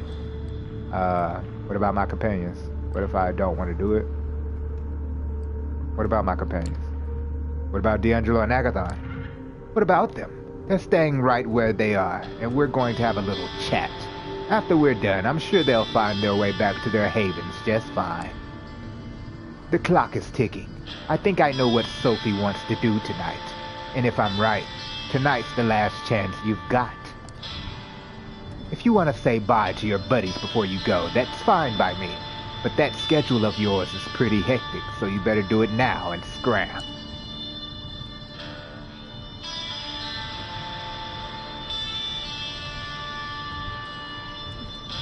Thank you for the help. You thank both of your companions for their assistance. Without them, you wouldn't be here now. Kaiser makes a gagging gesture and urges you to step out the car. You turn around and make your way to the bar. The door closes behind you, and Kaiser limo starts moving again. You hope your companions won't have to pay too high of a price for helping you.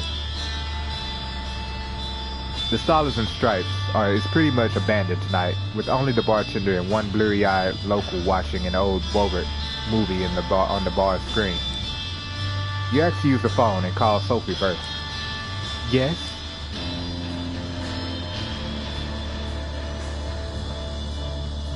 I'm at the bar. Good. We'll be there in 15 minutes. If Torque's not there, notify him. We need to move, and fast. She hangs up. You tell the bartender to notify Torque just like the Anarch leader mentioned you should. The man makes a short call. You only hear somebody picking up, but no words exchanged. The owner's on his way. What's the voice? Shaggy. The owner's on his way right now. I can't, can I get you anything while you wait?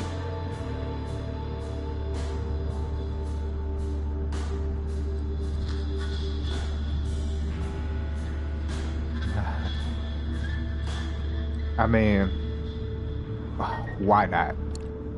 Actually, do you serve the, special stuff? Bartender raises an eyebrow. The special reserve, you mean? Sorry, I can only serve that to a narrow selection of the owner's friends.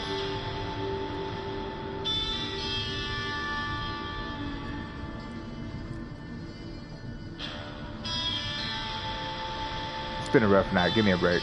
Listen, it's been a rough night. Give me a break, please. Just a sip. I don't know. I really shouldn't. What the hell? You really do look like you need it. He takes out a bottle from a safe behind the counter and pours a bit of brown liquid into the glass. It's whiskey. Ha! There, enjoy. Your disappointment is palpable, but at least it smells nice. Torque comes in some 10 minutes later, without Mia. She tips his hat to you, puts a hand on the bleary-eyed patron's shoulder and says something to him underneath his breath. They both laugh. Marty, how's the night going? Quiet, sir. Just how you like it, huh? Torque notices the untouched glass with a bit of whiskey in it that you persuaded the bartender to pour. For me, you shouldn't have. He takes the glass and drinks the liquid, moving it around in his mouth before swallowing it. He looks you in the eye. Sure, I won't keep you in forever. But the night when I don't enjoy the taste of good whiskey is the night when I'll truly consider myself damned. Well, B-Rhy, I believe you wanted me here for a reason. Let's hear it. You're about to tell him what brought you here when the doors of the bar opens and Sophie walks in, all splendor and charisma. The patron's eyes are now glued to her, and so are the bartenders. Torque isn't happy with the sight. Well, this isn't what we agreed on, B-Rhy. Care to explain?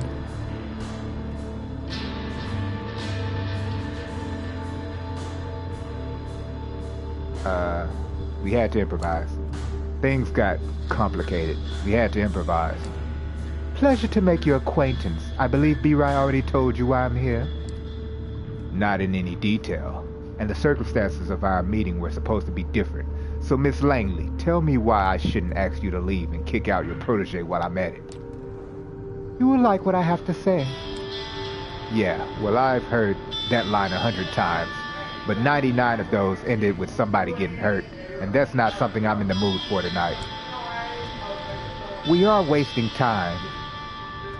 There is a unique opportunity we should take advantage of, and we only have an hour or so to discuss it before it will become time to act. My driver is waiting outside. Wait a goddamn minute. First of all, I'm not going anywhere without Mia. That was the deal. Second, it's B-Rhy who was supposed to do the driving, not your servant. Both serve me, so really it's of little difference. The circumstances changed and we had to adapt. Don't be stubborn. Foolishness does not suit you. I have a secure spot in mind where we can talk. I'll stop you right there.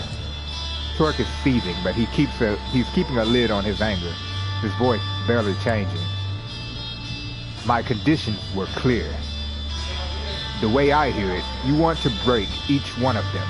I see no reason at all to agree to any of this. I believe I will be staying put tonight. You have places to be, yes? Torque, you're throwing away the only chance you have at challenging Callahan. Don't be a fool. The lid comes off. Call me a fool one more time, woman, and that's not the only thing I'm going to be throwing.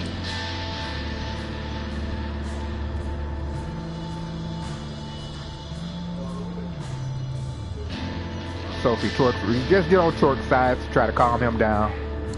Sophie, Torque's right. This does sound like a setup. I wouldn't trust you either in this situation. You dare! She slaps you fast and hard. Sound reverberates in mostly empty bar. Torque smiles. See, B-Rhy? That's the cam in a nutshell. You obey them to the letter or they put you in your place. It's Sophie who's seething now. I don't have any more time for this charade. Fine, stay here, both of you, if that's what you want to do. What was I thinking, risking my reputation for you, B-Rhy? Shots break the front windows. A flashbang goes off in the room, changing the bar into a space of white light and ringing noise. You feel somebody tugging at your back and are thrown behind the bar. More shots ring out. Bottles break, the TV shatters into pieces, and wooden bar splinters. Your sight comes back, but you think you've gone deaf, because suddenly the room is silent. You see Torque beside you, and Marty, the bartender, bleeding on the floor. You look over the bar. Lord, I thought she hit you again. I know, right? She slapped the shit out of me just for you deliberately disobeyed me. That's how she said it. Sophie is still standing there, her dress partially tattered, a visible hole in her leg. She is like the heart of a supernova, entrancing, unavoidable, beautiful, and terrifying. In front of her are 8 operatives, looking like a private military force, just standing there, paralyzed by Sophie's magnificence. Torque, you still there? Yeah. Would you kindly show your guests some hospitality? Sure thing. The Anarch is gone in the blink of an eye, and he reappears next to one of the soldiers. The armor-clad operative's head disappears in a puff of blood and bone. The same thing happens to the second, the third. You hear the radios go off in other soldiers' shoulders, a panicked voice pleading them to wake up. The fourth head pops, the fifth. Damn, he just popping them like Pringles. They finally realize what's happening, but it's too late. The sixth man is beheaded by what you now see is just Torque's bare fisted punch. Torque stops by the seventh man, rips something off his neck and bites down. Sophie walks over to the last man and has him kneel in front of her before biting as well. On your right, a man in full body armor emerges from the back door, raising his assault rifle. What the fuck? Disarm the soldier. With a rush of speed, you take hold of the soldier's gun. He's too surprised to hold on to it.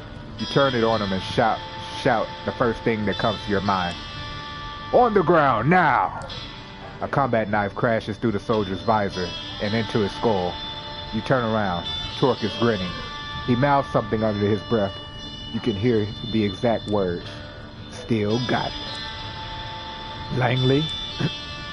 Sophie wipes her mouth of blood and looks at him. That meeting still an item? Yes. I'll take it. See, all it takes is them to fight together. Now they want to work together. That's all they needed. Splendid. Torque walks behind the bar and checks on the bartender. You see the Anarch open his own wrist and feed blood to the wounded man. Drink up, Marty. It'll make you feel better. Get the hell out of here and wait for Mia. She's coming, and she'll know what to do. Torque? Yeah, coming. Take the back door, B-Rhy. Come on. You slink back into the alley behind the bar, leaving 10 bodies and one grievously wounded ghoul behind. Nobody stops you from circling around the block and finding your way to Sophie's car. Gregory drives away casually, as if it was just another late night drive, and not the crowning of desperate, complicated evening. The sense of irony is just overwhelming. The place where Sophie brought Torque turns out to be the very same apartment in which you were embraced. Nah. The way she explains it, the vampire who owned it left the city a few years ago and gave away spare keys to a few trusted compatriots. It's been used sporadically since. Fancy. You like it? It's always felt too modern for my taste. What's important is that it's secure. As long as nobody followed your car here, or the fledgling, trouble follows this one wherever they go. Even if that's the case, we have very little time to conduct our business here anyway, and we'll be leaving soon, I hope. So, let's begin.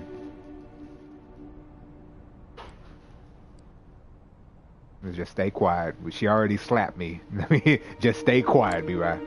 You look at Sophie excited. Finally, you will learn what it is that you've been working towards for more than a week, and what it is that Kaiser wanted you to participate in. I have it on good authority that Boss Callahan is bloodbound to Prince Panhard. Torque sucks air in loudly. That's an accusation and a half there, Langley. Got proof? No, but we're just a boat ride away from getting it. What is that supposed to mean? B-Rhy, the address that I procured from Kaiser was the meeting spot for Panhard's and the Baron's regular sharing of blood. And other bodily fluids, if the rumors are true. Oh! Wait, Kaiser knew about this? Is there anything that insufferable clump of dead skin doesn't know in this city? He knows things, but only shares them if you pay. Neither the Prince nor Callahan can touch him. He's too useful. So Kaiser knows you wanted the address. Are you afraid Kaiser will betray you? Kaiser said saving me was in his interest.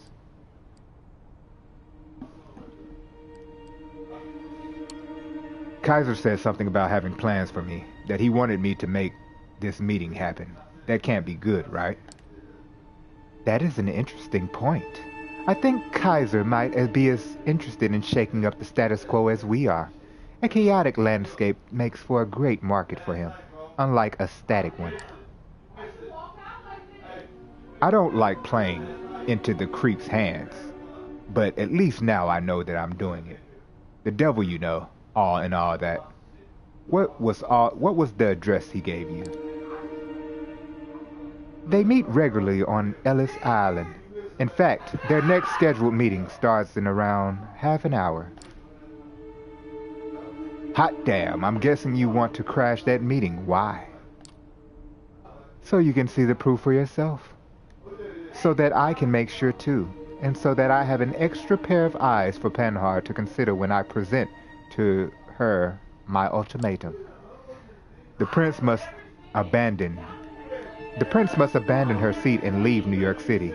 She can go wherever she pleases, but if she stays, the entire court will know, and the prince might not look favorably on her past. Dealing with anarchs, especially so close, is a punishable offense in the Camarilla, as I'm sure you've heard. So I did. Torque strokes his beard and looks intently at Sophie. What exactly are you trying to accomplish here? Say you remove Panhard, and I even remove Callahan. Then what? Torque, did you ever wonder why Callahan is the prince condemns... why Callahan... Let me read it. Did you ever wonder why Callahan is keeping you in check? Because I wondered why the prince condemns anarchs during her visits to Elysium, but doesn't allow the ivory tower to challenge you. She, or they, have engineered this status quo not for the good of the sex, but for private gain. They keep us all in line because it lets them hold on to power that much longer. And your goal is what? Make this Cold War turn hot? Not a great plan. You cammies will get your butts kicked out of NYC in no time. If you anarchs manage to organize, which I doubt you will, at any rate, it's a risk I am willing to take. I don't stand alone in this. This entire operation has been years in the making. Torque, I am offering you a chance to square things with Callahan and level the playing field. If we get rid of these two, we can start on equal footing at the next stage of this dance macabre.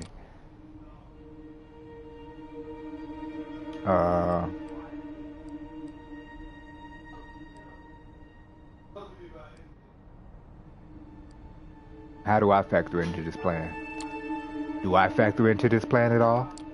Yes, we'll be taking you with us to Ellis Island, both as another set of eyes to witness the Prince and Baron enact, and as a bit of added security. I don't think Helene or Callahan would dare to lay a finger on me, but they will not find me unprepared. You know, after all those years spent in Callahan's shadow, and taking parts in all the kindred dick-measuring contests, I should expect a ruse, some ploy to kill me in and out of the way place. That's our intent. That's our inherent paranoia talking. My gut tells me it's time to get this show started. I do hope you have a boat nearby, Langley. Sophie smiles mischievously. Of course I do. It's waiting for us by the pier. Lead the way then. Moonlight's burning. The three of you leave the apartment and walk toward the pier. Nobody seems to be following you. You get on a small patrol boat and double time it through the Hudson's cold, dark waters. Out of all the places in NYC where the Prince and the Baron could meet, and it's Ellis Island, a landmark with a dark past, a museum on one hand and a dilapidated piece of history on the other. You leave the boat and make your way to the southern part of the island, paying no heed to the renovated tourist attractions on the northern side. You expected some resistance, a night guard, a night patrol, a patrol boat, a helicopter flying overhead, and maybe an NYP patrol boat. Okay, nothing. The island seems completely deserted. It's clear this sets Sophie on edge. She's moving as quietly and subtly as ever, but you can see that she's eager to reach the particular house her intel pointed out. Torque is following suit, grimly determined, flashing his piercing gaze all over, still clearly uncertain that this isn't some kind of con. Finally you see it, light coming from a window in one of the buildings at the edge of the island. The three of you slowly creep closer to the building and take a look inside the window. There it is, Callahan kneeling in front of the Prince, sucking on Panhard's wrist, both fully clothed, a small blessing. Torque makes his move, and before Sophie can stop him, he busts through the building's door. It all happens very quickly. Torque grabs Callahan by the shoulders and throws him through the still open door. Callahan hits the ground hard. Torque appears on top of him and starts punching. You fucker! You piece of shit! Stop! The Prince's voice takes hold for just long enough to make Torque relent, which the Baron uses to the fullest. He shoves Torque off himself and tries to bite down. Prince, call off your lapdog. Langley, what is the meaning of this? The two anarchs break apart, both wounded, but neither is quite done yet. They look at one another with pure hatred. Kill the bitch, Helene! But leave the fledgling to me. Right after I deal with his shit stain, I'm gonna... A shrill, unpleasant laugh fills the air. You know who it belongs to. So entertaining. Truly, it feels almost a shame to break up this spectacle, but alas. Thomas? Who the fuck is this joker? Ah yes, I don't think we met, though I did hear a lot about you, Mr. Torque. My name is Thomas Arturo, and I... Callahan uses this moment of uncertainty to strike. He steals too slow for Torque, who throws the boss onto the lawn where the two exchanges blows once again. Ahem. Helene, if you'd be so kind to ask your friend to not hurt our guest too much.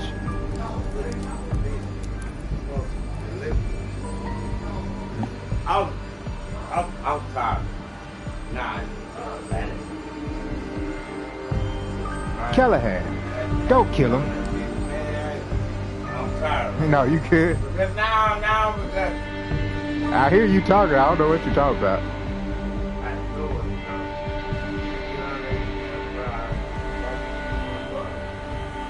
This time, Callahan comes out on top and grabs Torque in an iron hold. Your companion struggles, but can't quite break away. I will not be denied, Helene. Not this time. You will do as I command. And she will do as I command her, Douglas, old boy. What? Like I was saying before, I was so rudely interrupted. I feel like I need to break up this little spectacle. It's been going on for much too long. You think you're so smart, Langley.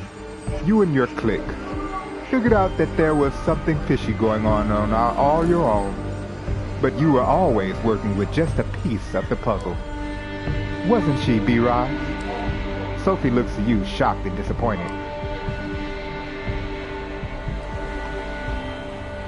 What are you talking about, Arturo? I don't know what he's talking about. What are you... What I'm talking about, you ask? You fledgling, you don't know. How could you? Only I knew. And your sire, of course. They're the one who agreed to embrace you. After some negotiations. You hear a scream and a curse. It's Callahan, whose arm has been nearly ripped off his body. Torque breaks out of the Baron's grasp, but doesn't continue to attack. Instead, he's at the edge of the water in the blink of an eye and disappears into the Hudson. The only trace of left of him is his fedora. Good riddance to him. Another actor going off script in the very end, eh? No matter. Let him bring us some amusement now that the production is almost wrapped up. He'll reach his allies. He'll tell everyone of this. Helene, even if we naively assume his nights aren't numbered now that he's in the SI's sights, this show must go on one way or another. Won't hurt to encourage leaks and speculation. Sophie looks at you. How could you, B-Rhy? I saved you. Arturo suddenly appears next to her and slaps her in the face. Damn, Arturo! Langley. What happened to your self-esteem? You can't really think a simple neonate has outplayed you. Or maybe this oblivious act is your way of groveling for mercy? Thomas, what? You thought that being an expert chess player would always be enough. That being an expert chess player would always be enough. You never realized the people at the top simply flip the chessboard over and punch you in the face whenever they don't like how the game is going. I mean, that's kind of true. I ain't gonna lie about that, that's kind of true. He motions to the remaining kindred.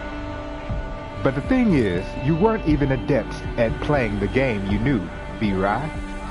Just another pawn placed on the board by my associate. You thought they were your piece since you took them in. But who gave you that idea? It was Thomas who gave her that idea. You returned to the night where you were judged by Prince Panhard. The woman in red, Sophie, somebody speaking to her. A man in glasses, the man standing before you now. It was Thomas. This is cruel. We know what's going to happen. If only somebody would speak up for the poor child, that could be a useful tool for the Camarilla. Terror creeps onto Sophie's face. Of course, those are not the words you heard, were they? No, you were already grasping for some opportunity to further your scheme. I put the bait out and you took it, hook, line, and sinker. After that, it was only a matter of time before you started using B-Rhy as your errand boy. No one is quite as easy to track and monitor as a naive fledgling who's just learning the ropes.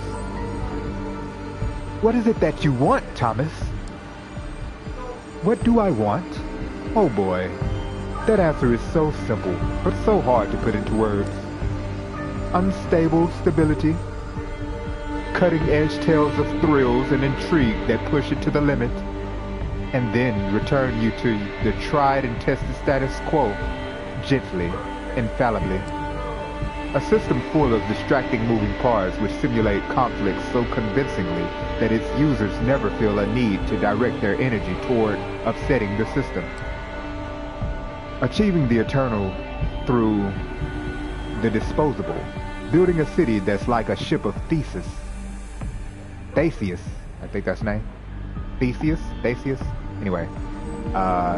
Constantly changing its parts, yet always maintaining the same purpose, serving the same goal at once, or at all times.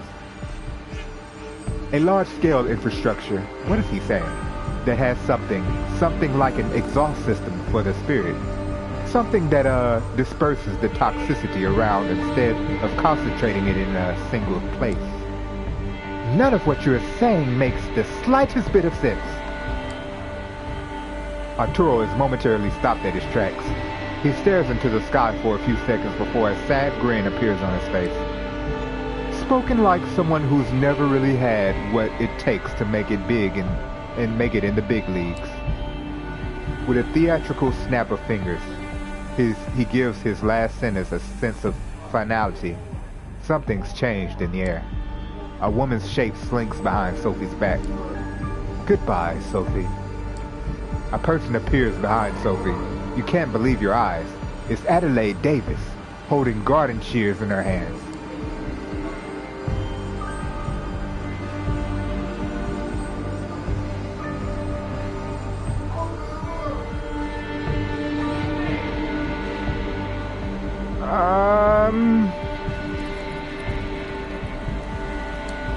You take off and rush towards Sophie. You only take a few steps before a figure blinks right next to you and pushes you away.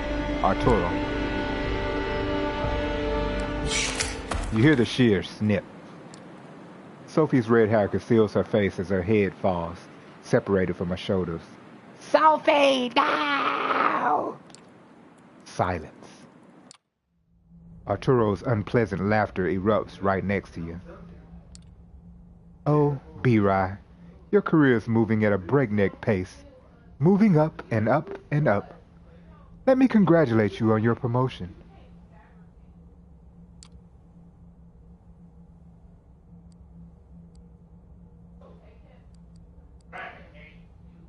Are you gonna kill me too?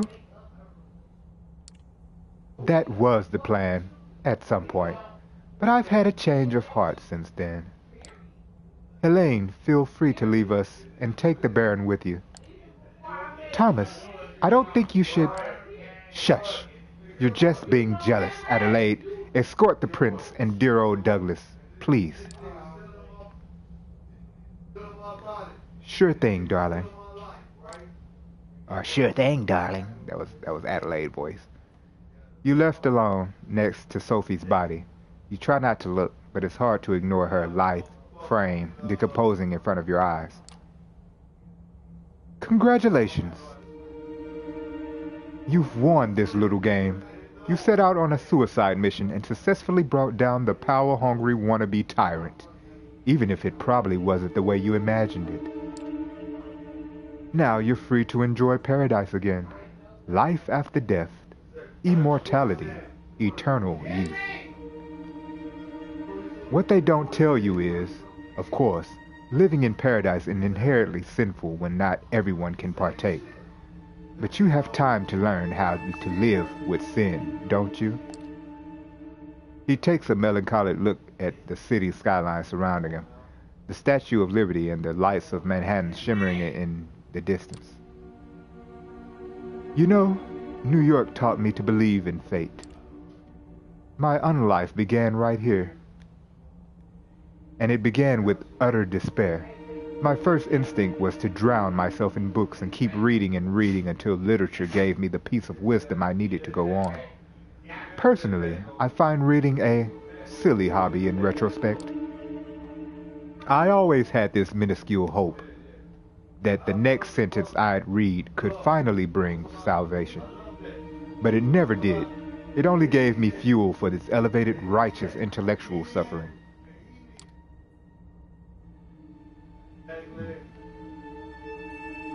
But the more I read, the easier it is for me to boil every paragraph down to a power relationship. The characters' influence over each other, the writer trying to impress the reader, etc.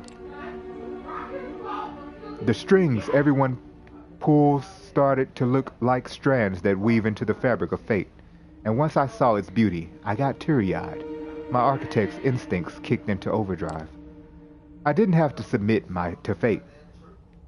All I had to do was cooperate with it and wait for my time to shine, give it my input wherever it needed it until it trusted me to do more.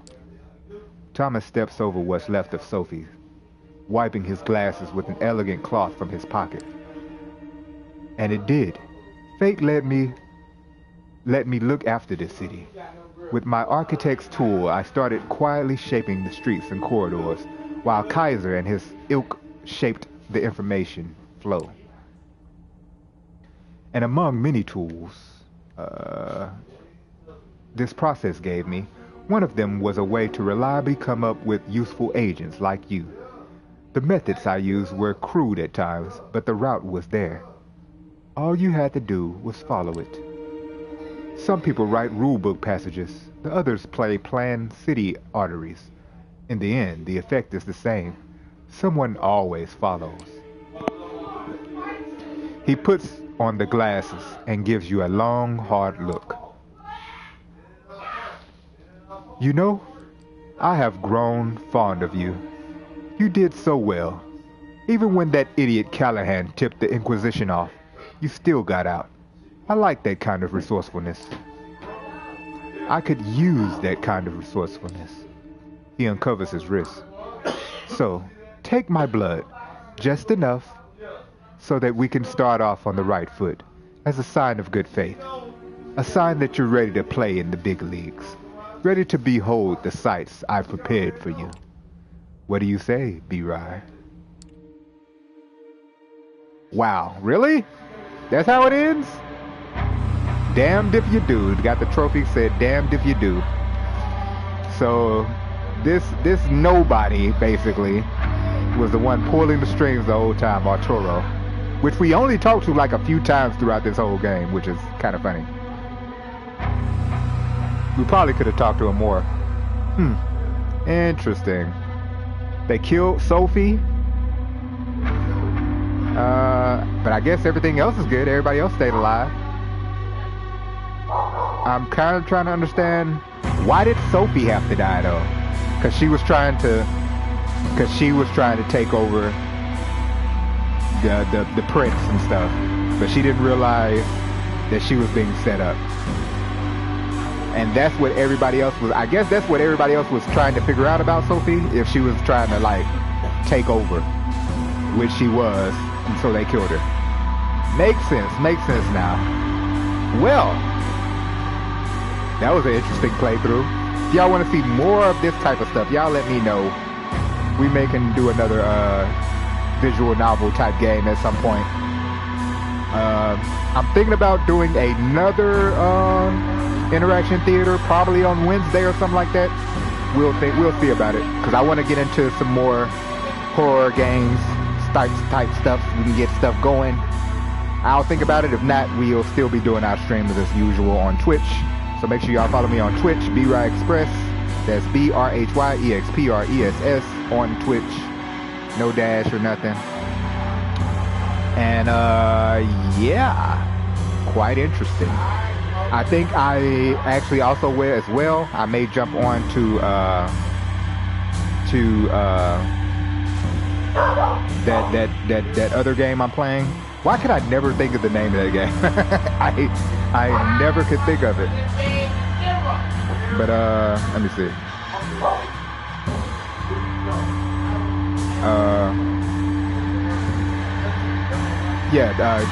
Ghostwire Tokyo. So yeah, probably jump into some Ghostwire Tokyo a little bit tonight for a little while. I'm thinking I'm getting close to the end of that as well, so we can finally jump into some more horror type games. But so, before we end off the stream, of course we got to hear the jam just for a little bit longer. Just a little bit longer. Last time we gonna hear it. So just jam out for a minute with me.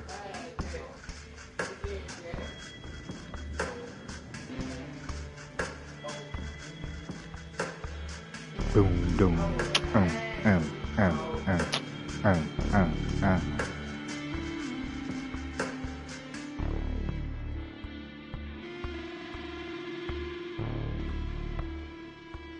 Break it down now.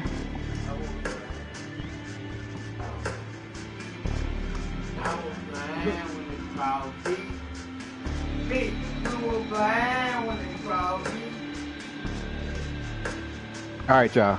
Appreciate y'all coming through. Make sure y'all express yourself by hitting that like button. And we will be back a little bit later. Talk to you later. Love ya.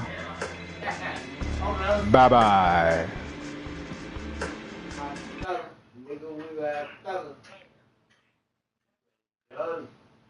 I was blind.